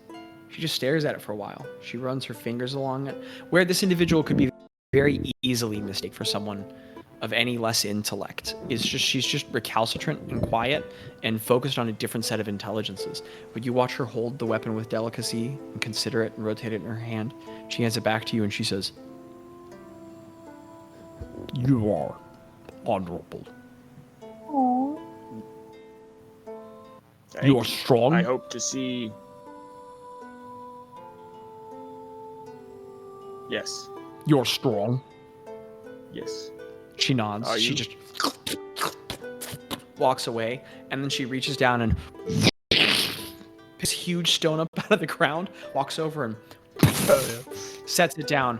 And like 4 or 5 people startle and look, and you watch as Atal, that lady from across the way, goes, the sound doesn't move beyond the barrier. We are fine. We are fine. And everybody like kind of nods and looks nervously, and she squats down and she puts her elbow down on the rock, puts her hand forward, and she says, "Wow, where is Craig? Where is Mika?" Yeah, I guess I'm like, well. She offers you an arm, which is a weird introduction to this person, but like I stretch for just a little bit, like no bending of the hand, you know, as I sit down, and I like, she gives you a vastly different arm sizes. Yeah, you are huge in terms of muscle, but she's much bigger than you. She gives you a weird look when you say that. And as you put your hand in her, ooh, that's sticky. As you put your hand in her hand, she proceeds to then put her other elbow down and hold up her other hand. Oh, this isn't arm wrestling. This must be Krasken. Okay. Well, I put up my hand into the other hand if that's what we're going for. Okay. And she says, knuckles or elbows? Knuckles or elbows. So either like this or like this. You get elbows. Exactly what she's going for. Yeah. And she says, "I'll be knuckles." And she just nods and she says, "But you are ready to begin." Would I, for my own self, think if I go into rage, this is probably like dishonoring the ability that we're doing here? Or give me an insight check. You spent time among Krasken people, and the Khalidlands are probably significantly different than the Arups, but I mean, you spent time among some of these peoples. There's give me an insight check. Ooh, good insight. I got a 19. Dude, nice. With a 19, no, actually, that's probably totally what she's going for. Got it. Hey, as I like do again, like I just roll my shoulders and I just am like, I get a very intense look on my face, and I go into a bonus action rage as I'm just like phenomenal. Ready. You watch her eyes slit. Her skin grows flush. All the warts on her back raise. She grips with incredible strength, and she says, and she just begins pushing. And I need an athletics check opposed with advantage for you, Grangu. Oh yeah. Oh, she rolled really good. I rolled really good too. I rolled 1 away from my highest, so that is a 31. Okay. Wow. it is not an insignificant battle. It's a struggle, Rongrim. You are pushing hard with your muscles. You're like flexing down, and she's like, and she's making these animalistic noises, pulling the other way. And you just watch like the rogue lady looks to the border, like, and the tall lady goes, "We cannot be hurt. We are safe." She rolls her eyes and steps toward one of the golems, and you push and you push and you push, Rongrim, and finally you push her arms down, and she like they bend backward to the sides.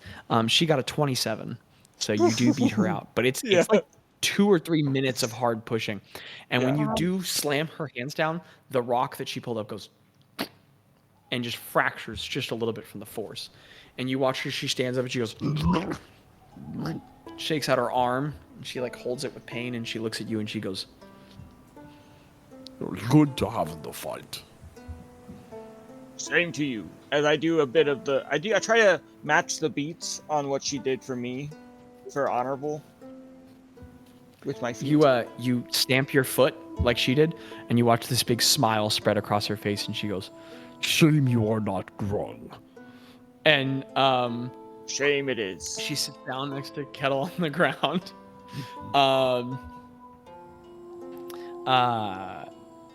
Any other interactions, anyone's? I'm gonna let you guys have free reign for a little bit before Alondra comes back and does some role play. So just any sort of interaction you want to have with anybody.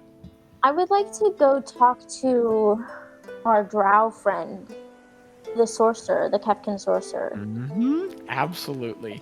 And so in this time, Ro, the energy you've instilled has really loosened things, and you can see that Alondra is still to the side having a concerned, long conversation on the stone. But you all have this moment where you can kind of just fraternize with each other, and you get the feeling that Alondra is both taking care of business and also aware that this is probably good for the group. And you guys just have this moment where you can talk. And Gretta, as you go step to the side of Thespis, who Ehmund has finished the work he was doing over Kettle, but is like repositioning him to sleep, and Thespis has to help. He's huge, and so you tread by both of them. And as you go toward Caladra, she's just sitting at the side very quietly. She's like reading through a tome. Oh, that must be her wizard text. She's reading through her spell book, and she like kind of looks up at you, and then froze her brow. You watch her take a concerted breath, just like. She looks up at you, like she's ready to have you say something. I say hello. It's so good. I'm glad that you're here. Yeah, I wasn't expecting this either. Yeah. Yeah. DM, can you remind me? Where did we leave her? Things left off with you leaving her in Ehmund's company. And Ehmund saying that he was going to get her to a safe house far in eastern Biasta, and she'd be like ferried somewhere safe from the Kefkins far, far away. Yes, okay. I would like to say, okay, what brought you here? I hope that you're here because you want to be here.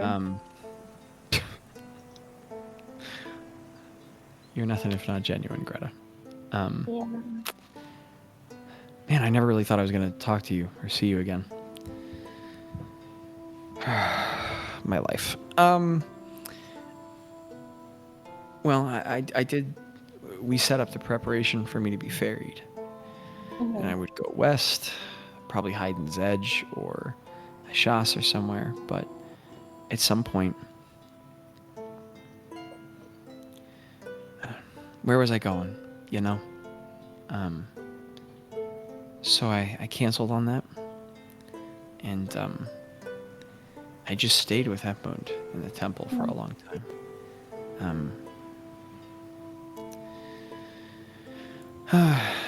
And I don't know.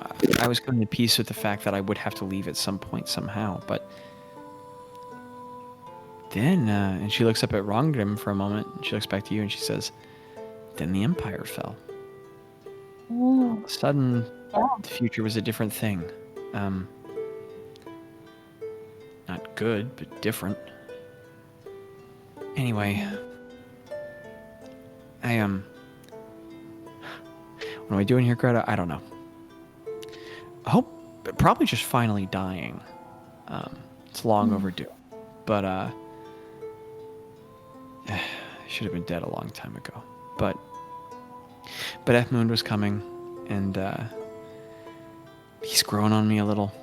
He doesn't talk. It's nice. So I just figured if he was gonna go die somewhere, I picked up bits of what was going on from his conversation. And to be clear, I don't know what I'm gonna contribute here. I'm gonna die. But good time and place to die. You know, if this is where we put down the stake for the end of the world, that's a good thing to spend my life on.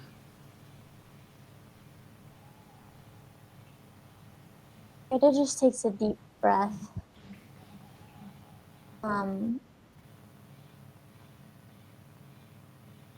she kind of like squats down. Is she sitting? Yeah, she's sitting on a stone. Yeah, she kind of squats down.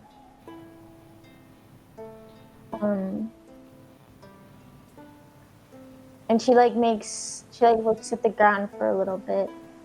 Then she looks up and she makes eye contact and she says, "Well, I think we're very lucky to have you here." And she kind of looks for a little bit, but makes eye contact and gives like a solid nod, and then like stands up and. Whatever that last part of what you said was, it was completely inaudible to the mic. Oh no. I think of a decibel too low to be picked up. Or volume, rather. Oh, no. Did you want to repeat that? Yes. She makes eye contact and doesn't leave all that much time to respond, and then stands up and leaves kind of slowly. She gives like one more breath in case she wants to say something. As you start to walk away, she goes, if we survive all this, I'll give you a platinum if you can keep Craig from talking to me. Ooh, I mean, that'll be tricky, but do your best. And she goes back to her book. I nod. Okay. And I Craig's asleep, but I look over and make sure that Craig is asleep. You look over and he's asleep, and in the pocket of his cheek, you can see hanging down the mass of the sending stone. It's a massive choking hazard, but I mean, he hasn't so far, so he must be okay. Yeah, got lots of practice. Yeah. I would like to come straight to this lady. Get in there, buddy. Just got done talking to this other lady. I kind of give Greta like a thumbs up as I'm like stretching my arms as I'm coming over to this lady, and I'm like, after arm wrestling the front, yeah. I say, well, hello. I see you are part of the Empire, like me, as I put up my own shoulder with the tattoos. Okay. She nods and she goes, "Wow, that's a lot of exuberance." Oh, well, yes. I mean, you did good in your hand fighting thing, so you just hopped up on the energy. With Glibkin. Oh, she's strong, very strong. You're Rongrim, right? I am Rongrim. I've heard of you. Yes. Tell me, did you leave the Empire willingly, or did you wait for it to dissolve? Neither. I was selected from the Iron Cauldron against my choice, and I was transcripted eventually after too much success to be under Dolgoth. So, I was one of his lieutenants. Oh. And I watched him burn families and kill kids for about a decade, and then he hunted down the funguis, and your Janice was there, and together they killed him, and then I wasn't under him anymore, and now I'm here. Well, you want to be here?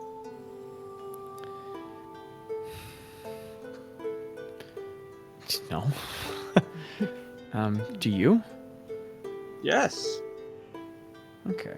Of course I want to be here. I want to stand and fight and kill and destroy all those who reign tyranny upon this world. You know, that's why, and I pull out, which it isn't noticeable right now because it's in the cool little sheet that we made for it. But I pull out just very casually. I flip over. As I flip it, I feel like it changes into the Emperor's Blade. Heck yeah. And I bring it out and I say, I want to make sure no one does this again. As I show her the blade. There's like a full second where she's just looking at you like, okay, dork.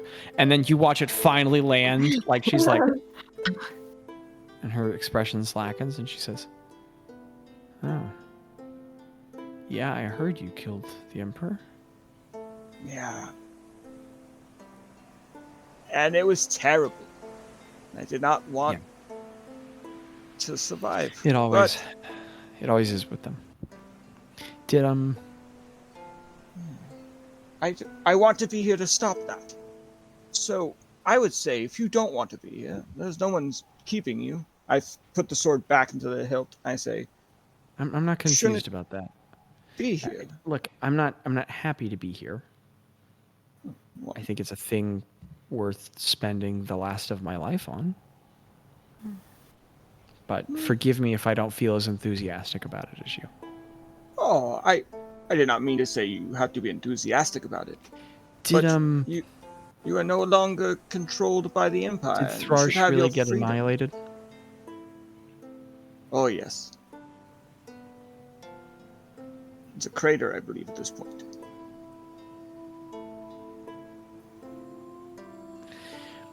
In that case, I don't see any reason I shouldn't be here. And she just closes the book and stands up and walks away from you. Well, Cracker, I turn back around and walk back over to our group. She might be getting more than one platinum if she plays her cards right. She's not getting one of them. Oh, okay. I'd like to say that I don't think, because if I recall, Ro hated her, and there was a lot of discourse there. So I don't think not very subtle. I don't think she would even go up to her, but I think at some point she would try to like catch her eye at some point and just be like just a smile, like not a smile, but like a we're in it and not a recognition. Yeah. Like just hey, a little bit of respect. You make the face at some point. She makes eye contact with you, just stares for a moment, not challenging, not rude, just flat, and looks away. I was wondering, this is a question for you, Zach, because of the message. Okay, 2 questions. 1, is there going to be a long rest again? So there is. Okay. Yeah, they told you it was tomorrow that we'd be doing an assault. Everybody's going to night-night. So Landon had said in his message to me earlier about feel free to use anything. Like he was very. I was wondering, could Bazz, and tell me if this is not cool, do a hero's feast for the people here? He's got 2 jewel encrusted things, so he'd still have 1. That's probably a really freaking good idea. I'm going to. Landon asked me to let him know if we were making any important decisions. But I haven't. Oh, you already texted him? I did. I kept him updated too. I told him that he didn't die and that we were out of combat. And then I asked him about Heroes Feast, but I haven't heard anything. So. Okay. I'm gonna say. And I explained to him that he would get his spell slot back since it's the night before. Yes. I'm gonna. I texted him the same. I'm gonna go ahead and rule it okay, especially because he has 2. So there's another one left over after this, right? Yeah. And also, you all are fabulously and stupidly rich and could acquire another one. So. Yay, rich. Also, you're gonna freaking need it, so it's a good idea. Yeah. It says up to 12 other creatures, so I'm just gonna say the fun guys, Rangrim, and then Zach, you give the other to who you need. Understood. So Ro, yeah. what does it look like as well, actually I guess it's Bazz. I will describe. You do it. As everyone's having all this time where they are fraternizing and speaking and talking, Bazz sits down quietly away from everyone, separated as he's been lately. The way that he has withdrawn within himself in these last months. The way that so much of this journey has taken a toll on him and put miles on his heart and mind.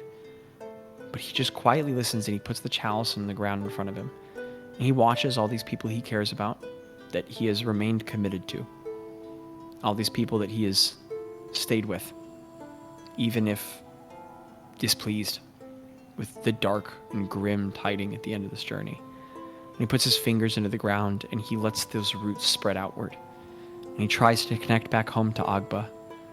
And much of the group, and it's in this dead place where nothing should be able to, but much of the group doesn't notice. It's only after a moment that anyone notices that a little bit of gold fire has caught in the rim of the cup and is beginning to fill with fluid. And it takes a long time before anyone notices the wood growing out of the ground, starting to form a knotted, woven table of branches spreading out across the space, with spaces enough for all to come and sit. And slowly but surely, as the metal cup encrusted in jewels begins dematerializing and disintegrating and dissolving into the crown, roots swallow it up, and flowers sprout from the edge of the tables. And all these different foods and dishes, some clear to your home. Oh my goodness, there's honey bread, and there's Rangrim, you see Yazlani pies that you had forgotten about from your childhood, meat pies from Yazlan, spiced and scented. And you see not too much flavor, but good, hearty food, consistent and stable. Absolutely nothing spicy. And you all see dishes some of you all don't recognize, and slowly but surely the table is littered with the foods that are close to the hearts of these people. And the group is brought together a little more, and it comes closer and closer and begins sitting down and eating. And Alondra's done with her call now, but still letting everyone have a moment to just eat and sit. And with that, Heroes Feast has been cast.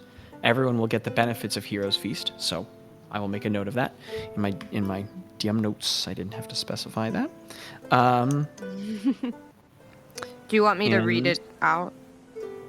I would like that. Yes, go ahead. So every creature that partakes in this is cured of all diseases and poison, becomes immune to poison and being frightened, and makes all wisdom saving throws with advantage. Its hit point maximum also increases by 2d10, and it gains the same number of hit points. These benefits will last for 24 hours. Nice. Do you want us each to roll 2d10, or do you want to roll 2d10 for us? Let's roll for it. Let's like one roll for the group. Do you want me to do it, or you do it, Zach? I think it's more fun if you do it. You're the player. You should get to. Let's go, Jackalicious. Let's go, Jackalicious.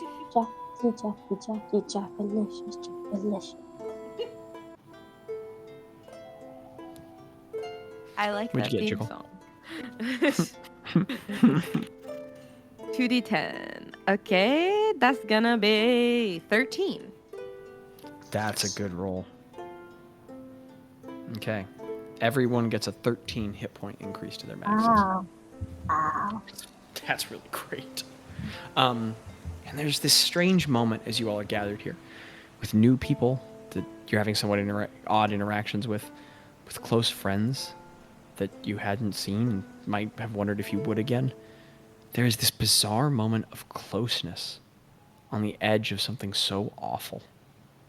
And there's just a little breath of fresh air. And people are still feeling complicated feelings. People are still feeling fear and worry and anxiety and pain and sorrow. But that feeling of being alone is a little less oppressive as everyone eats here together. A couple more conversations transpire. At some point, sitting heavily down in between you all is a very large man in bone armor who says, "It is good to see you all. I did not speak earlier. I was healing someone, but he is fine now. How are you, fung guys?" That is an odd response, Greta. Fair enough. No. I say it is so good to see you. It is good to see you. Ro smiles and says, "Good. Are you doing better now that you've been healed?" I was doing the healing. I mean, that's what I meant. I heard you were also in a battle. Have you suffered any head contusions? Maybe. Understood. He reaches a hand across the table toward you, Rangrim, and he says, "It is good to meet you. I am Archpriest Ekmund Kai of the goddess Selûm. I've been told that you are a member of the Warriors of the Well." Yes, Rangrim.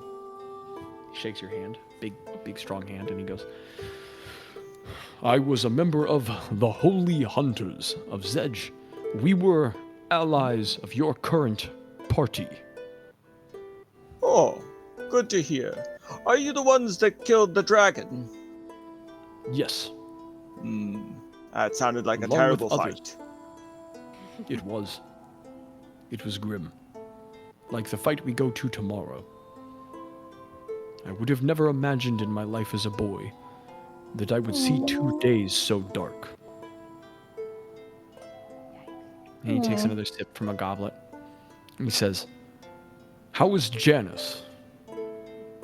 She goes well. Well, I don't know what you remember of her, but she seems similar every time I've seen her. Better at fighting, better at standing in the fight. You know? She was already so very powerful. Yes, she's probably the most powerful caster I've ever met. It is an old concept, one not visited in our age. But in the Elder Age, so the annals of history tell, gods chose champions. It is a heavy weight to be chosen. I am glad to hear that she is bearing the weight upon her brow better. It seems she is surrounded by those she cares for. I scry upon you all sometimes. I consider the hours of the day when you would be most likely to be clothed and decent together. I have had no issues, but this is aside the point. It is good to see you all behaving as a family. I don't know who you are, Rond Grimm, but if you care for Janice and Javian and Ueg, I like him very much, then you are certainly a friend of mine. Same here.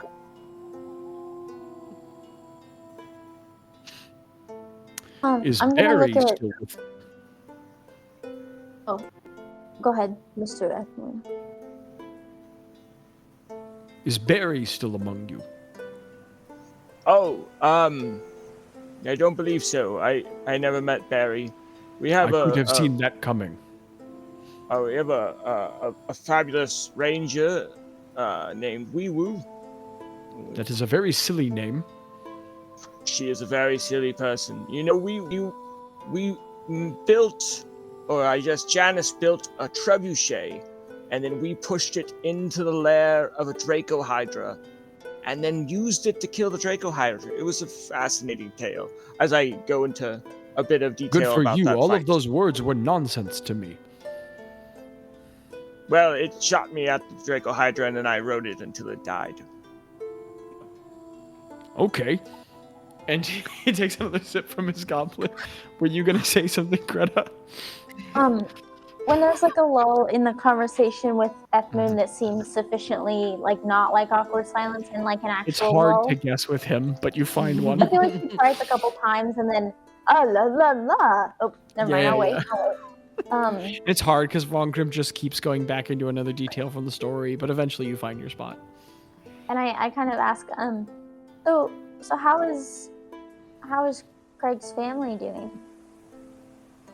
They are well. Okay.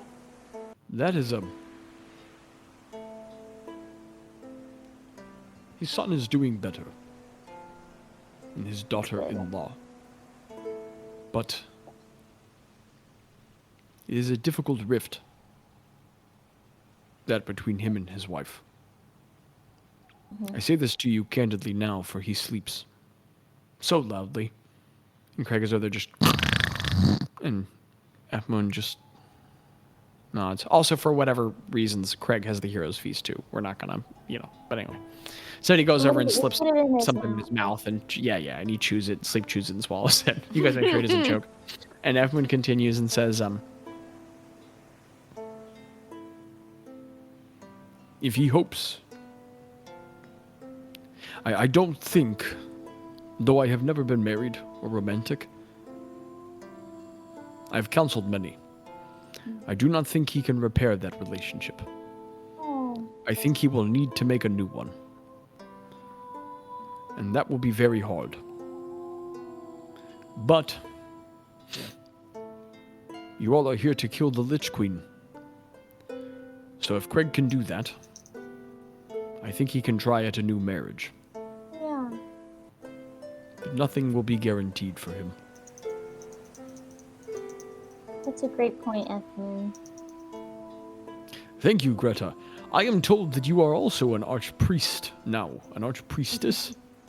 I am, and I show him my new badge.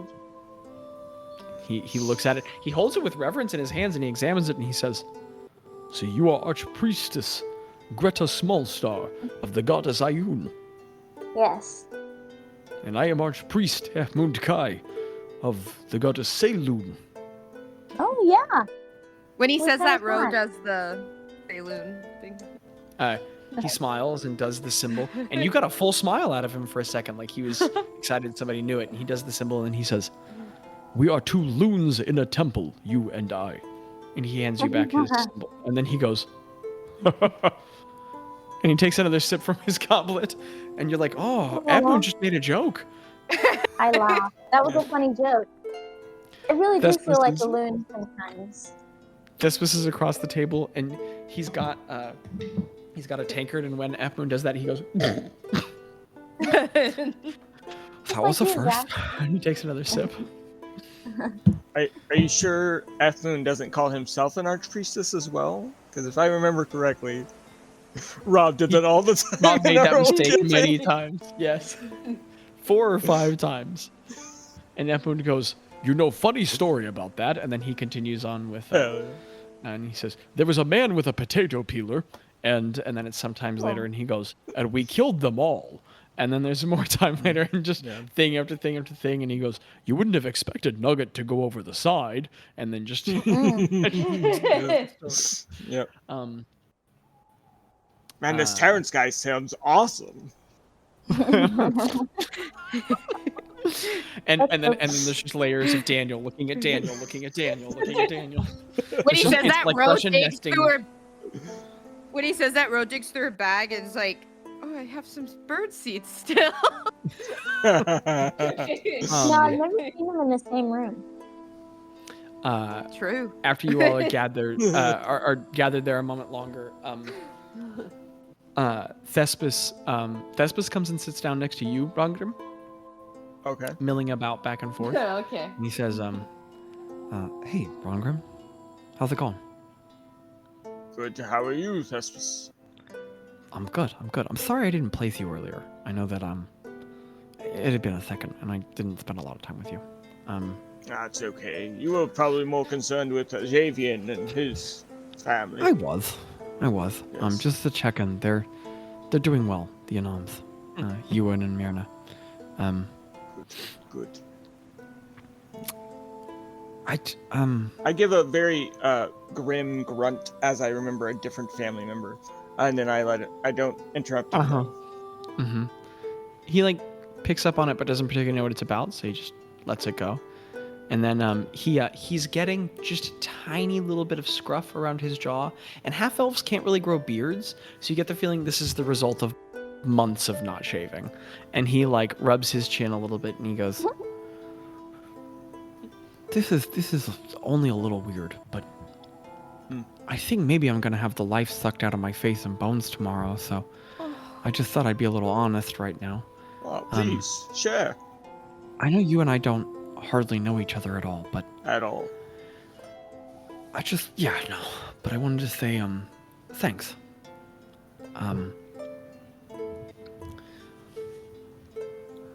I can't really imagine what's gonna happen tomorrow. And as I understand it, you guys are gonna be in the absolute worst of it. Of course.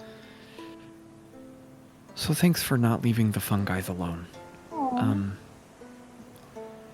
You're a warrior of the well. I've heard about how you toppled the Empire. I've heard about how you slew the generals and other things. To be honest, I'm not exactly sure what's true and not true. I'm not going to make you sit here and mire through speculation. Nobody likes being talked about. Good majority of it is true if it's good. Okay, I'll do that. You're funny, Vakram. The thing I'm trying to say that I'm not is that I bet you've got your own reasons to be here, and that you're highly motivated, all on your own. But when you're in the middle of hell tomorrow, thanks for doing it for them. They kind of mean the world to me, and I really appreciate that you're going to be there helping to take care of them. I won't bore you with the whole story, but I was the worst a long time ago. And they were just better to me than they needed to be. So, again, forgive me, this is kind of stupid, but I know that you're going to do everything you can for them tomorrow. But please, be better to them than you have to be. Because I really want to, if I don't get my soul sucked out, I want to live in a world where they're living. So.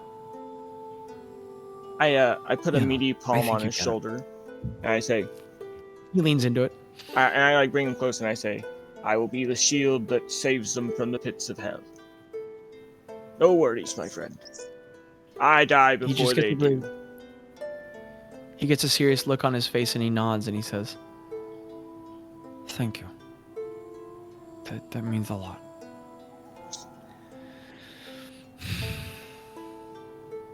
He just smiles and nods, and hold on. Moves on to talk. Do I get the sense that Thespis knows the lady I didn't introduce myself to, but kind of did? The Kaladra? Yeah. No. Okay. It doesn't seem like they have much of a relationship. I don't bother him with it then. Okay. Jekyll! Get him, Jekyll! Not to be that player, but can I say that I overheard some of that? Just like a little. You bit. can give me a perception check. I'll do that. I'll do that. All right. That's Bazz's sheet, not mine. What am I doing? Perception? Mm-hmm. Just as an update, are we calling them Perkefkin Kex? I was just or is thinking that. The Empire's fallen, so we don't anymore? I feel like it takes a long time for slang to go away, right? Yeah. Per Trump. Or like Kirkepkin dead. Can I make a Perkefkin dead? Oh my goodness. Maybe not the most sensitive in the current party, but yeah. Yeah, maybe with the that sounds like a road joke, Abby. Dang. How the turns have tabled. I got a 17. 17. You didn't quite make it out. You could tell that he was saying something about you all, but you couldn't quite tell out what it was. Okay. You overheard something about you all.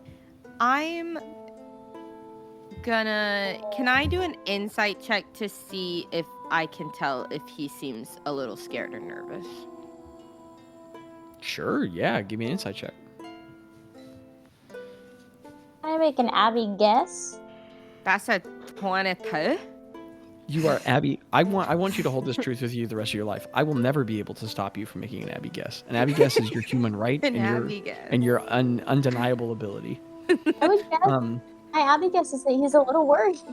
Yeah, I mean, yeah. The 22, bro. Yeah, he's freaking out. I mean, he's keeping it together, but yeah he's terrified. Everyone here is scared. Everyone here is scared. I think Ro would go up to him at some point and sit next to him and just pat him on his knee. And because she's never, even when they met up again, she was kind of off. Like she was like, no, like no Kevkins, no Thespin. We didn't grow until very recently. And, you sit down next to him. And I say, he smiles warmly. I say, how you holding up there? Oh man. Just so good. Yeah, so good. We all are, right?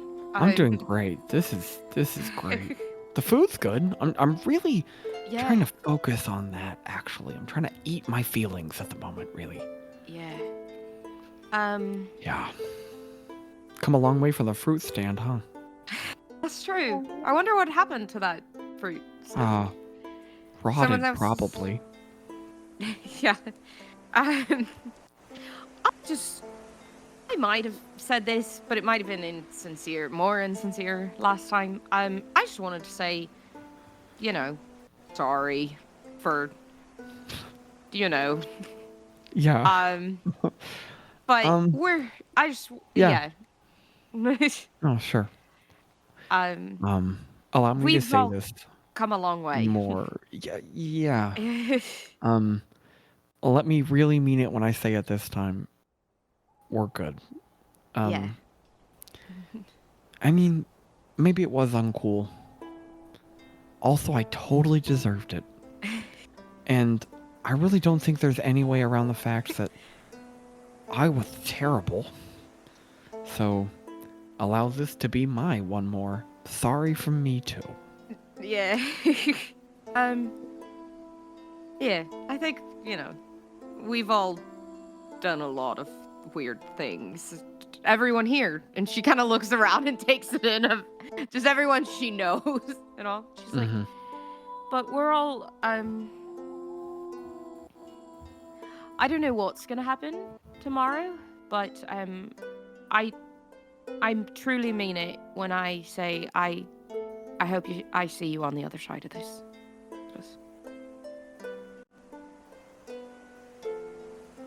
Sorry, I forgot I muted my mic. He gets a warm smile on his face and he says, yeah, you too, bro. You guys are just great. You know that? You're really nice. And you tell the truth to each other. And you respect each other. I mean, you can be difficult. I can be difficult. Everybody can be difficult. But you're just... I didn't know about people like you guys. Or people like F-Moon, or...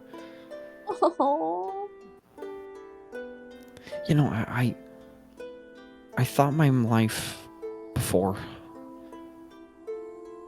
My life was always missing something, and I thought it was meaning, or adventure, or power. No, I thought it was power.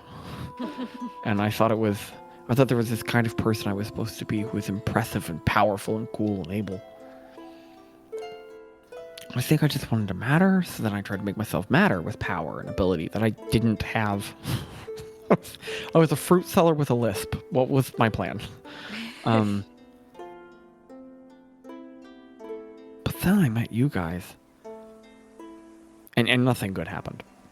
And then Greta killed me. But then later on, I met F-Moon. And I met you guys again, and...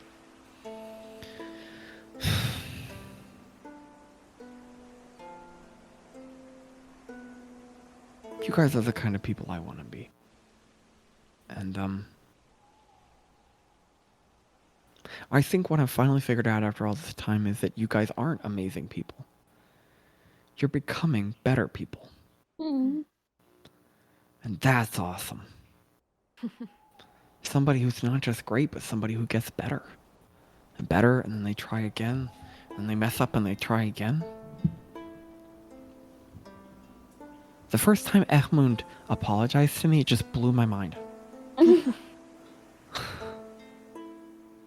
And it was like weird. It was all like, oh, I'm Ehmund and I'm apologizing. But he like meant it, you know?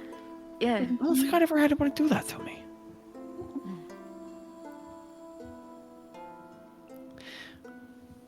I think I'm gonna literally piss in my pants tomorrow. Like literally. And I really don't want to die. Not here, not this way, you know? Yeah. Like I faced down some monsters protecting people and been like, oh, if I die, that's fine. But not like this. But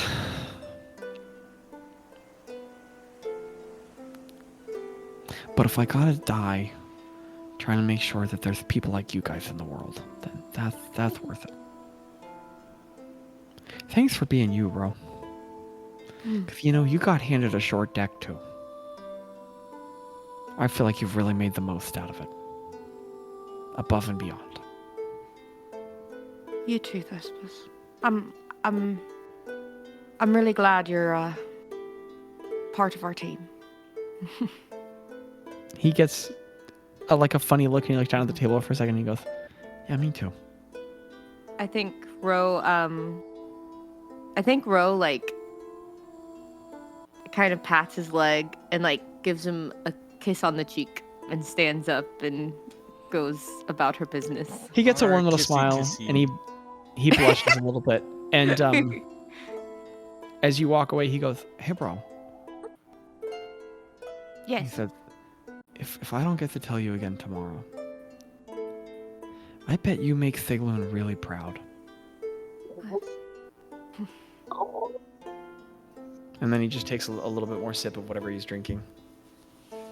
I think for the first time this evening, like Ro is like her emotional like guard that she's put up is like, I'm the bard, I'm supposed to be inspiring, like kind of cracks, and she has like a little tear and then just and goes back to. It's at about this time that Alondra returns. Oh no! And she's been quietly dining at the table for a time. Guys, the gifts he sends. Alondra's been quietly, like, kind of eating. Well, she's been here. She's been eating at the end of the table silently, but she, at this point, she, like, clears her throat and she says,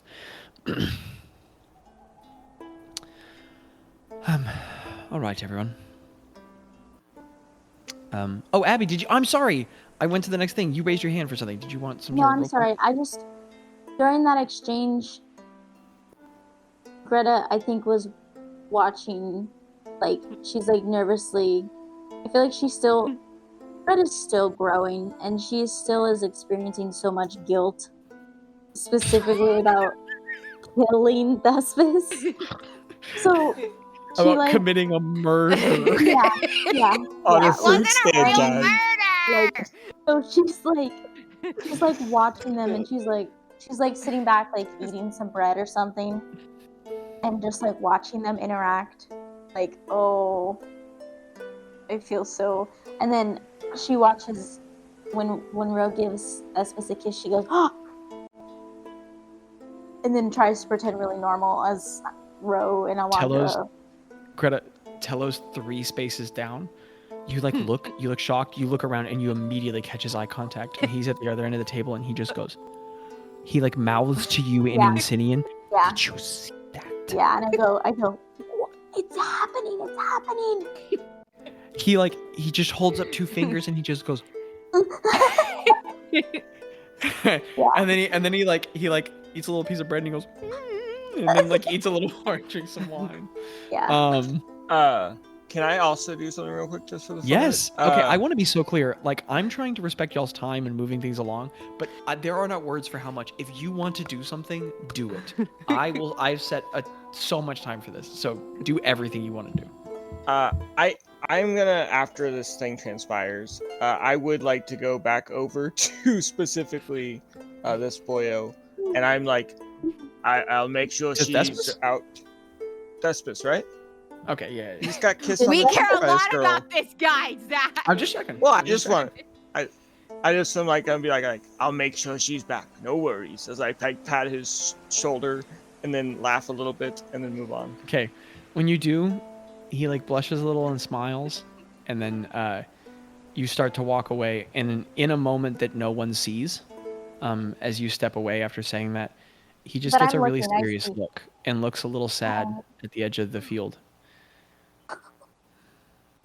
and then takes another sip from his cup. Count Thespis! You did it! It was you! I said, don't kill Thespis. Oh, I thought you said you killed Thespis. Like, No, I like said, that emotional moment made the require in the story for the I narrative. said, don't kill Thespis. And so, it's after this moment that Alondra clears her throat and the table looks to her, and she's also, the cool thing is the table's like everybody's sitting on the ground. You know, it's not like chairs. It's like a sitting on the ground table. And Alondra's at the head, and she clears her voice and she says,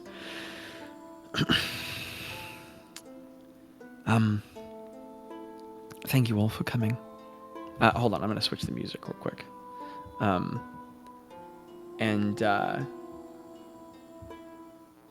Is this appropriate? No, this isn't what I want. Let's go with this one. Is this what I want? Yeah, I'll take this. She says, thank you all for coming. You all are here because there was no one else to call. You all have been gathered here because we are at the edge of something monstrous and dark, and you are the people who in every way we must depend upon. Thank you for the bravery it took even to come here. If suddenly one among you had to turn back now, it would have meant something that you'd even come this far. So thank you. Sorry, I'm going to change it one more time. This is the one I wanted. Moving on. And she says, you all are welcome to discuss and plan and share words with each other. That's a good thing to do tonight.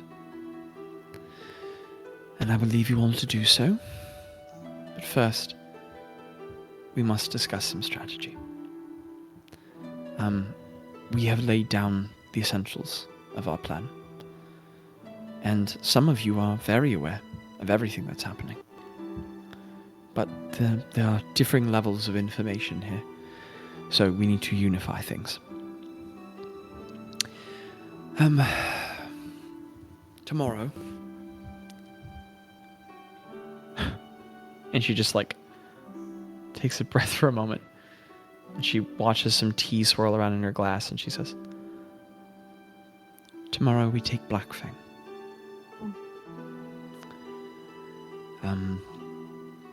We will attack at first light. Not because it presents really any real benefit over our enemy, but simply because they can see just fine in the dark, and we cannot. Not all of us. And she smiles at Nyagoweni, the Leonin guy who just gets a wry smile and his tail back and forth. And she continues and she says, for those of you who are not informed, there are 5 great towers around Blackfang. Each of these belongs to Shistha's Lich Lords. These towers are a staggering field of warding over Blackfang. They protect it from the ability to have it be destroyed. And again, the goal tomorrow isn't simply to depose the Queen, but to lay everything in this land to to rest, to destroy it, to shatter it. And if those towers remain, Blackfang cannot fall, not by an immortal meaning among us. So, we have divided everyone into teams. We have, first of all, a perimeter team. This consists of myself, Atoll, our lady over here. Atoll raises a goblet of wine and sips from it and puts it down. She says, and we will take a golem for ourselves. And the three of us our role will be to draw the ire and thin the horde of the forces which surround Blackfang. Some of you were with us on the venture to go to the other side of the mount and surveil. Most of you were not. As a matter of reference for what you'll see tomorrow, that you might not be shocked. When we cross that mountain tomorrow, there will be an army of the undead. Thousands upon thousands upon thousands of skeletal figures. Thousands of thousands, actually. It will be the role of the perimeter team to keep the gaze of the Lich Queen fixed upon us, and to keep her forces, both to thin them and to draw them away from you all. As will become clearer as we move forward, if their forces are heavy, they could come down upon those further toward the heart of Blackfang, and that could be disastrous. It's at this point that Sarah, the tiefling rogue, pipes up, and she doesn't look particularly impressed with what's been said so far, and she says, okay. And Wizard Lady, I'm sure you really know what you're talking about here. You're telling me there's a whole army of skeletons, and you and the statue are gonna get them all? And, you watch as Epmoon, like, he listens flatly. Yugweni just sort of like cocks an ear and turns to listen. You all watch as Paolo gets a kind of like scowl on his face, like he didn't like that the lady called the roguish lady called Alondra Wizard Lady. He didn't like that, so he gets a kind of look on his face and narrows his eyes. But Alondra smiles and she says, "I'll be of some use. We're really leaving that mainly to Atoll. I'm also on the perimeter to help coordinate. If something goes very wrong, we need someone observing, making sure that we can restructure things. But I am very capable I'm capable of wielding great destruction. But it's truly Atoll who will be of the most use." And then the halfling woman responds again. Okay, so is she like a better wizard? What's the difference? And Atoll just gets a smile and she says, having clear strategy at this point is a good idea. But I invite you to just watch tomorrow. I think it will be clear.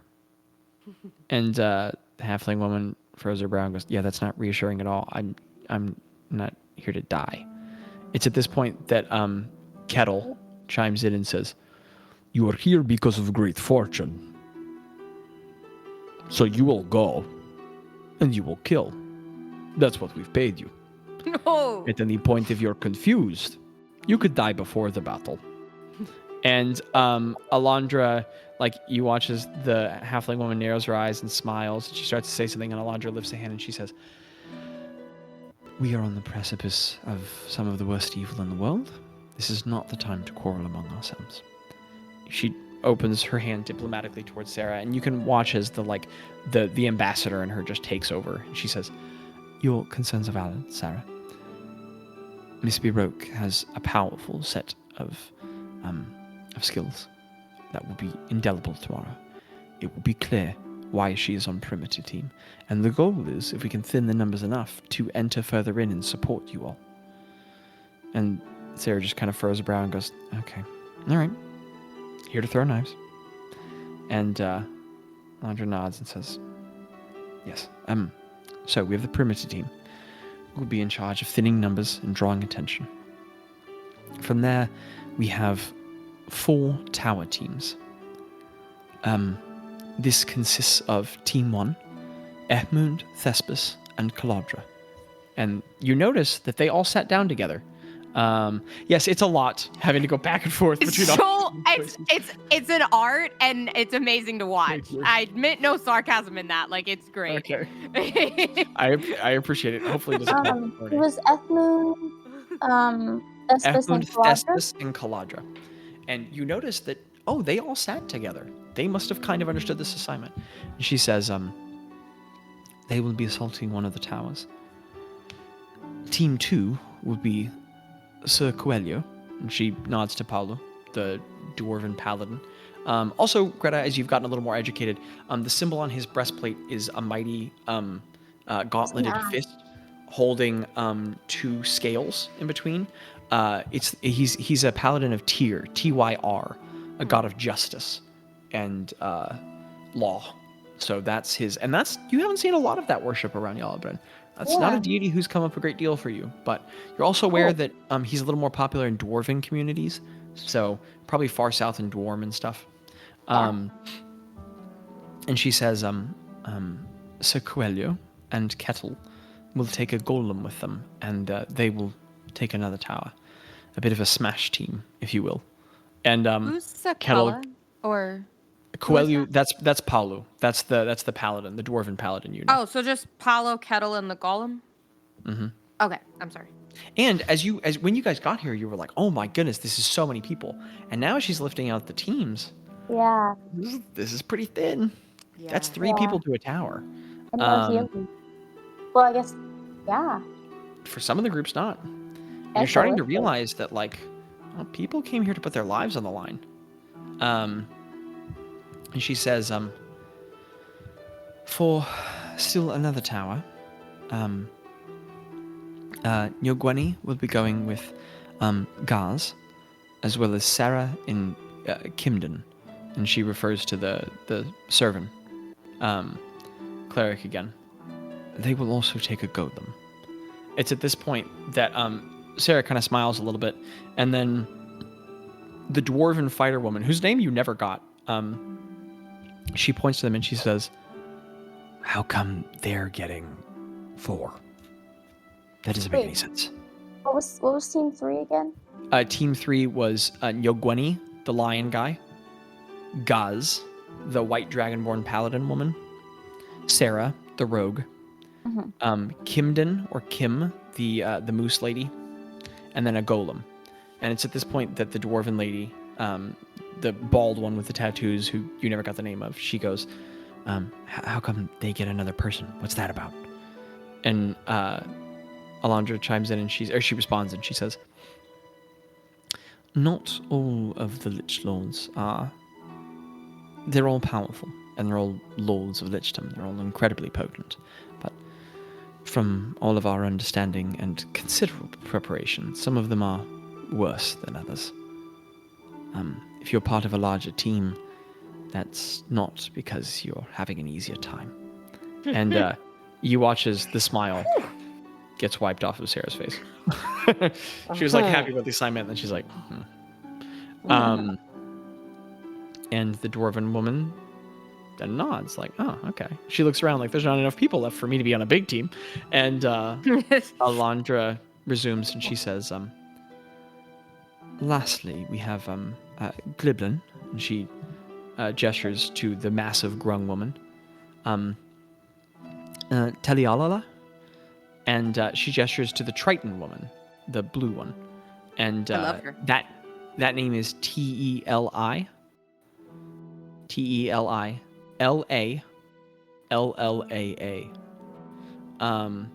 We're just going to use your passive rumors, Ro. You've heard that some of the aquatic peoples have very sing-songy names like that. Yeah. Names that, like, create a sound, but then repeat it a little bit to give it a symphonic quality. And then she says, as well as Tilgon. And she points to that dwarven woman, the one who chimed up, the bald one, whose name you didn't get. That's Til'Ghan. And she says, you all will also take a golem. And there's nodding. And then finally, Gliblin pipes in and she goes, That is only 4 of 5. And she nods and she says, yes. That leaves our illustrious final group.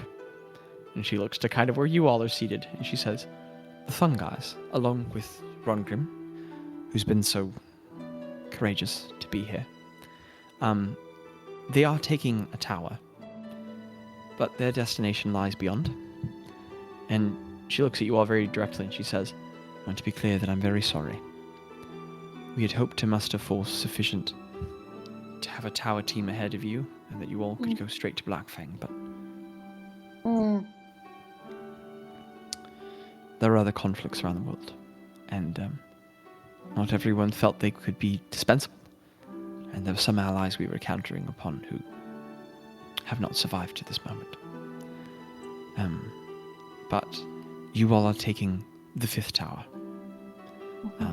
And as she was going around, I'm just not going to bore you guys with it, but she said the names of each of the liches that each of the teams had, and she gave a little information, and she said, you all will be facing Lord Kalaska Int. That is Kalaska, Kalaska. Kalaska, Lord Kalaska, and then Int is Eent. She says, he was a necromancer of a period toward the beginning of the Shade Ages, and he was actually a lich millennia before Shista was predated into it. But many fell under her dominion in this period. We have aimed you all at him because we believe him to be one of the less formidable of all of them. We do not mean for that to be in any way confusing. He will be deadly. Your job, you are not a perimeter or a tower team. You are the Slayer team.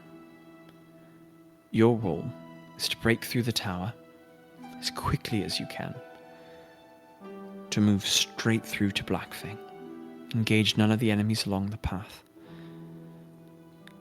and slay the Lich Queen. The plan is, we gave you more resources and forces than any other team. We've lined you up with what we believe to be the least formidable of the lords. And there's like both some nods of agreement around the table and also a couple looks of like, I'm sorry. And she continues and she says, we hope that they will slow you down the least, for if you hope to destroy Blackfang, all the other towers must be felled when you attempt to do so. This will require the expedient and valiant work of all those around us. I want to be very clear, and I imagine I'm saying something no one needs to hear, but if we survive this, not all of us will be here on the other side. Oh. The sacrifice that you all make now, you make for all of Yulabrin, and I'm sure that you have your reasons, and I'm not going to bore you with messages of them. But this I need to make very clear. And she looks to the other people at the table and she says, the sacrifice you must make is that by the time the fungi reach Blackfang, your towers must be crumbling, even if you must give your life. For if your tower is not fallen, they cannot save all the rest of us. And there's a lot of somber silence around the table. She says, to speak practically, for all of my tower teams, give this everything you've got. There is no resource, no tool, no implement, no idea worth maintaining after this. Give everything before you give your life.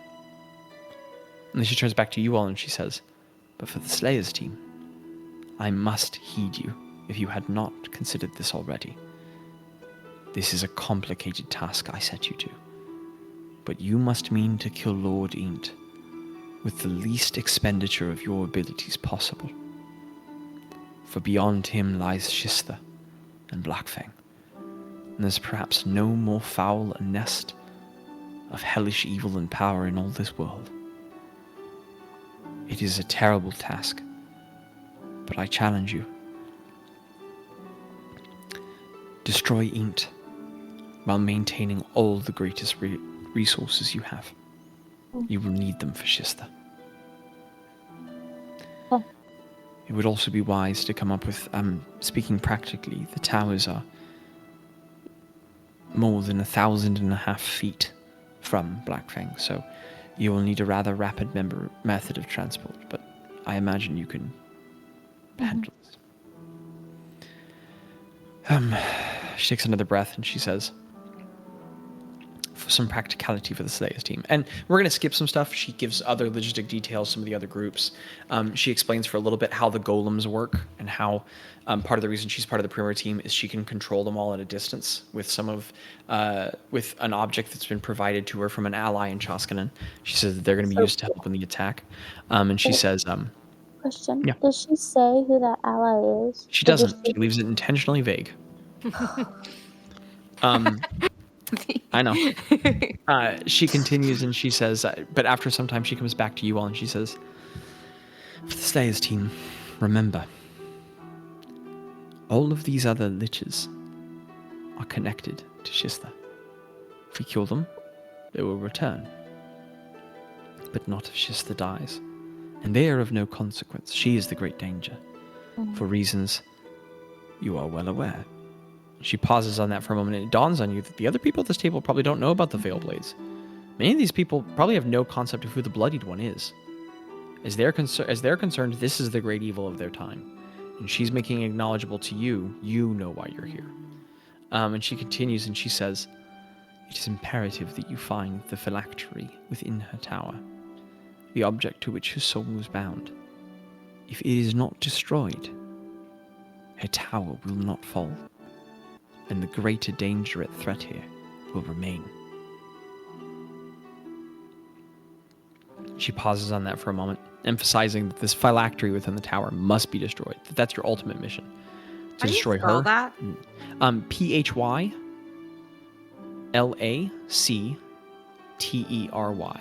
Phylactery. So, DM, like Greta knows what a phylactery is. But I don't think Craig does. Could you explain for Craig what a phylactery? Oh, okay, gotcha. Or what that would look like? And as Craig brings up, hey, what's a phylactery? Alondra continues and she says, a phylactery is an object to which a lich has bound part of their soul. Or really any being living beyond the coils of mortal life. So what does destroying that this normally... object. If the object's not destroyed, she can reconstitute herself after being right. What killed. does that object normally look like? Is it different every time? Is it a stone? Is it a... We are not certain. We don't know. Okay. Unfortunately. But you all have proved quite clever in the past, and we hope you to do so as well. We imagine it will look like one.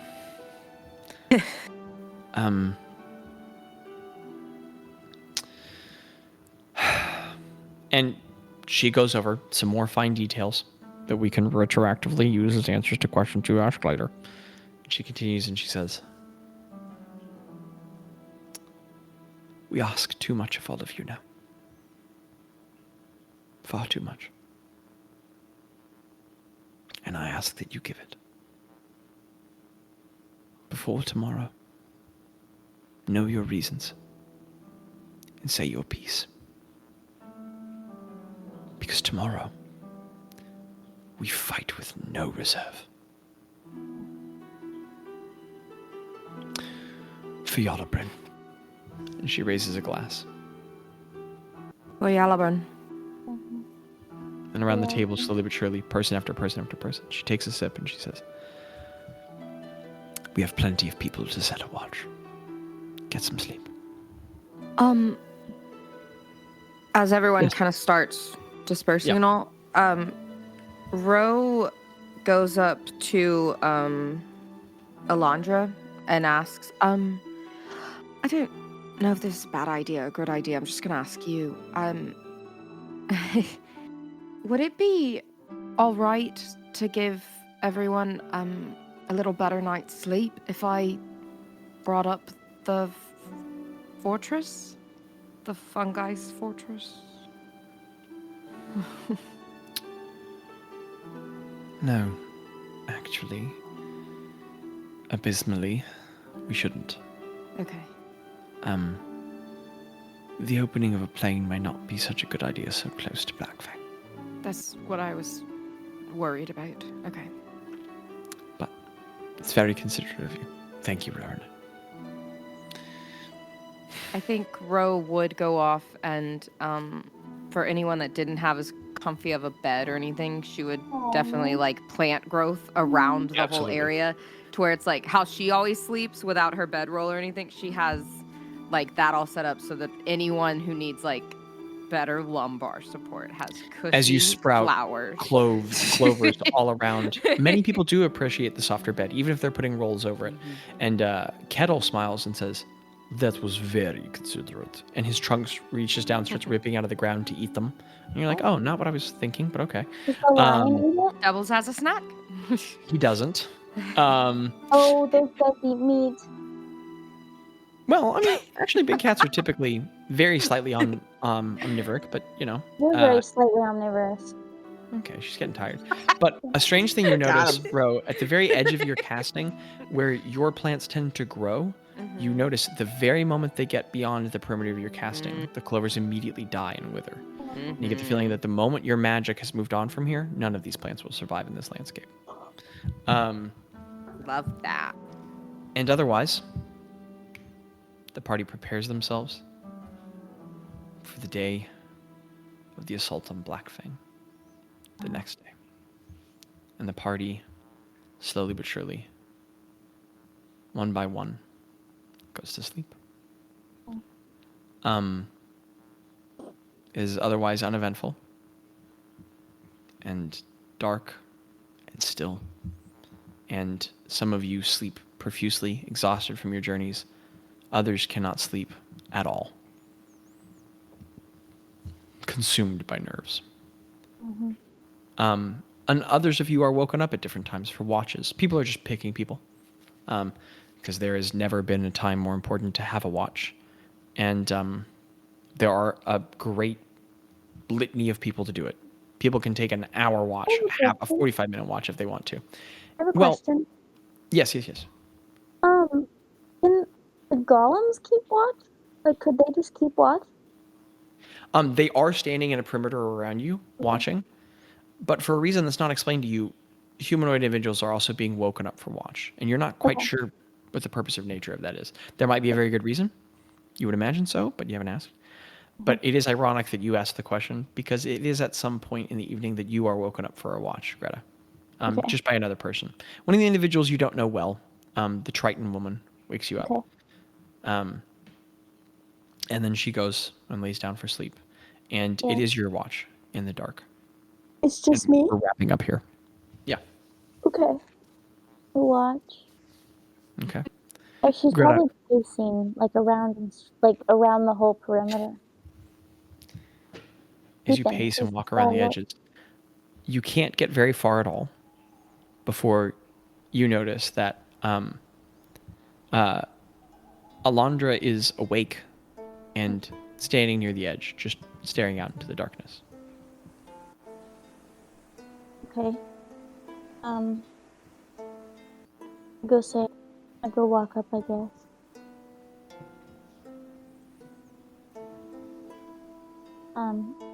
I like kind of clear my throat she's facing out.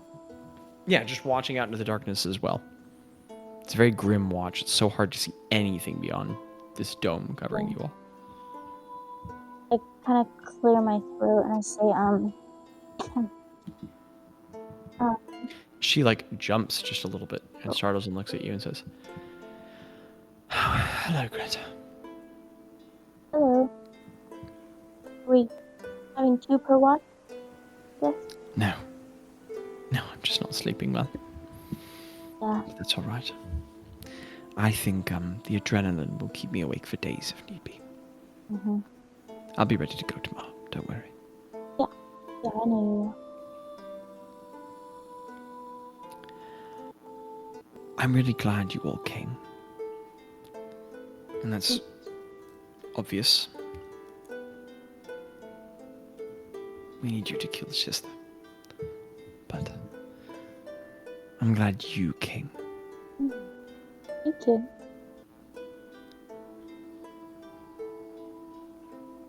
I'm glad that you're here. I know it's taking a toll on you. I'm sure you know everyone appreciates it, but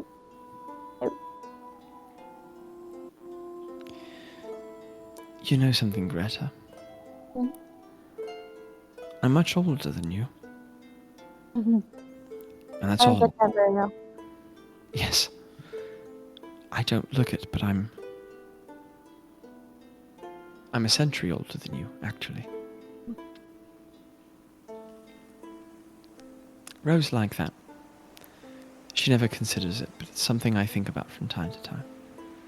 She's aged quickly enough to get to the appearance she is now, but what she doesn't consider, I'm sure, is that because of her heritage and her blood, assuming she survives, she will be looking at that face she sees now for the next 4 or 5 decades before a single line or hair changes color. Yeah. And even then it will happen slowly. I'm rambling, but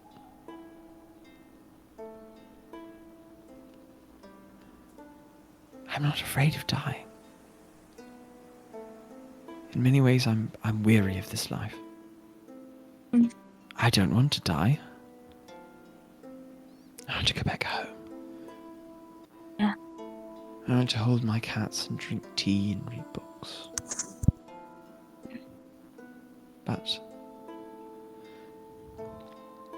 if I have to die, I have to die. I've been at peace with that for longer than most of these people have been alive.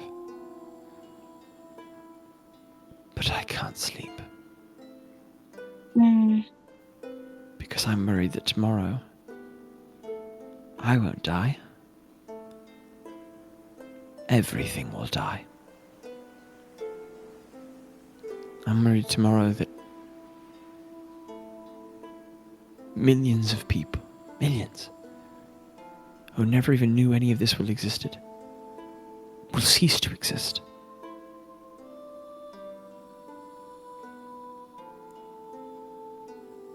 That's terrifying. Yeah. It's a heavy burden.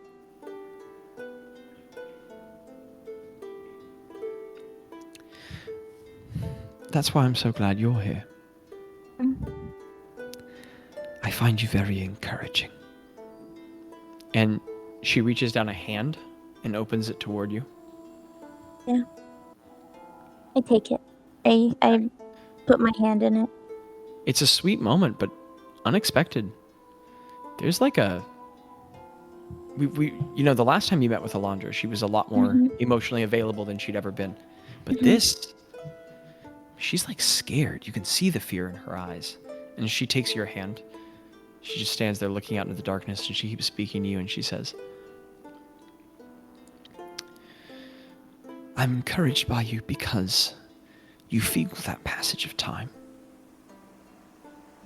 Your body is nearer the grave than mine.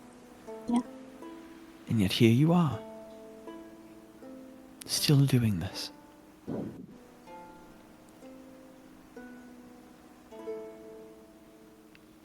You know, tomorrow... Sorry? Well, I think there's always time to start over. About a year ago, I thought my life was... I felt like my life was over or at the end of its rope a lot of times.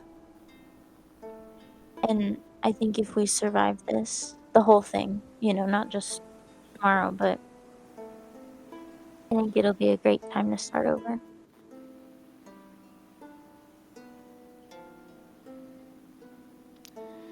Let me know if you want a manibus to manage, because I think after all this is done, I'm quite through with it.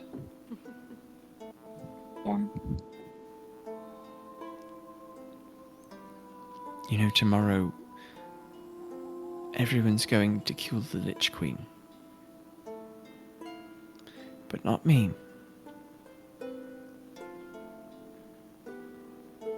I'm going to go destroy the tiny little last bit that's left of my friend. Oh. You're actually... I mean, she's been dead a long time. Mm-hmm. That's just a monster in her bones. But that's the worst part. Her death was hard. But what is so awful is that he stole her bones. Mm-hmm. That last little bit of her that was left. He took it. And he's kept it all these years. Yeah. To hurt us with. And he stole her mind. I think perhaps another reason I find you so terribly comforting, Greta, is you're very much like her. She was quiet like you. Mm. Thoughtful. She led us quietly. She led us with her example. She'd be leading you and you wouldn't even know. Mm. She was wise like that. Oh, so smart. Clever. She was always thinking before she was speaking. Something I pretend to do, but...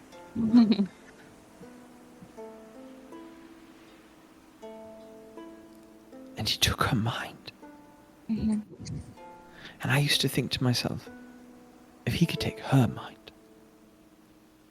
I know she wasn't perfect. I know we shouldn't epitomize people, but if even the tiny fissures in her heart could be broken open,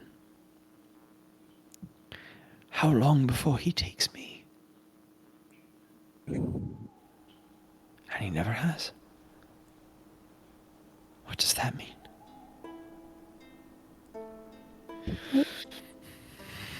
It's so hard to let go of something that you loved, that you do love, even when it's just bones, and even when it's just cruel and clever and vicious and parts of something.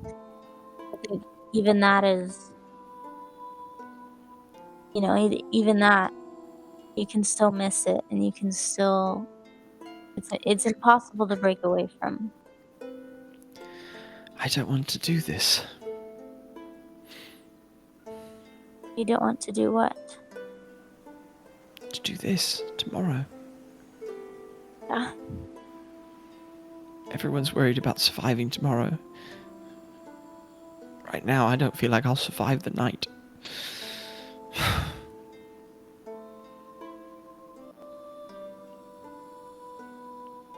She just squeezes your hand a little tighter and she says, "Thank you for holding the hand of an old woman as she looks out into the dark." Can I, I'm gonna try and do something and let me know if I can do this, but I'm gonna lean on my 4th level casting. And we're looking out into the distance, right? Mm-hmm. And Greta well, loves into darkness, but yeah. Right, yeah. Greta loves the cantrip light. Mm-hmm. So what I'm gonna try and do is, like, within the darkness, within the bubble, I'm gonna try and cast light on, like, she's gonna try and cast, like, light in a way that it's like a floating, like, it looks like a leaf, like, floating, and just kind of like floating in the distance, like right above them. Is that something that I can do with light, even though that's absolutely not something that I can do with light? That is not what that cantrip can accomplish. Right. But as Archpriestess of Ioun, who's been mastering this cantrip for a century now, you watch as a particle of ash floats down. And you cast light upon that. Something you shouldn't even be able to do anyway, but you're just too good at it.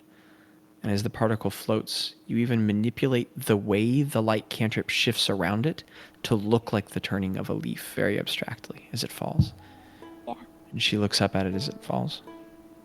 And I don't hide that. Yeah, I pass that, and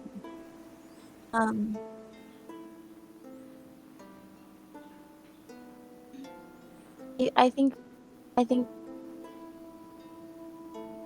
I know that I will never get away from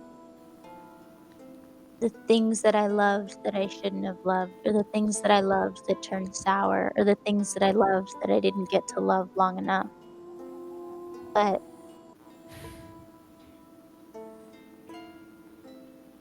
I don't know. I know that I'll never get away from them. But I don't want to. You know, I don't want to get away from those things. But I don't know. I do somehow, and for some reason. And I know that I think that you can too.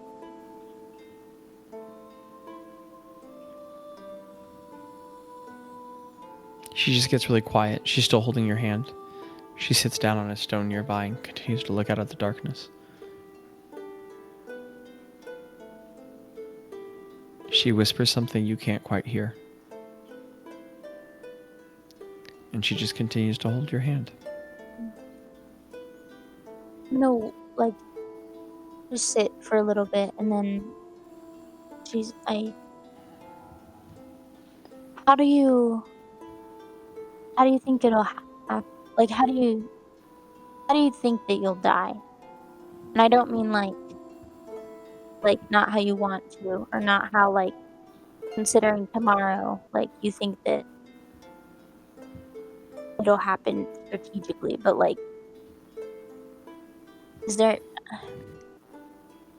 do you think it'll happen?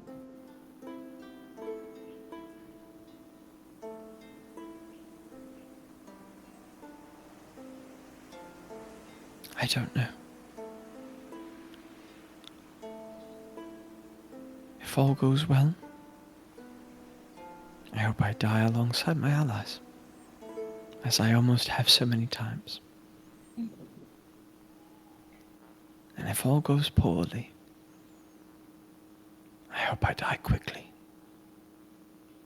At the start, when it still looks like there's a chance.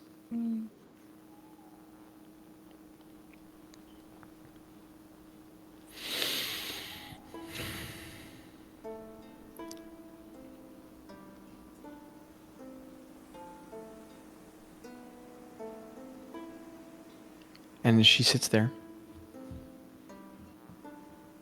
holding your hand. Is she sitting now?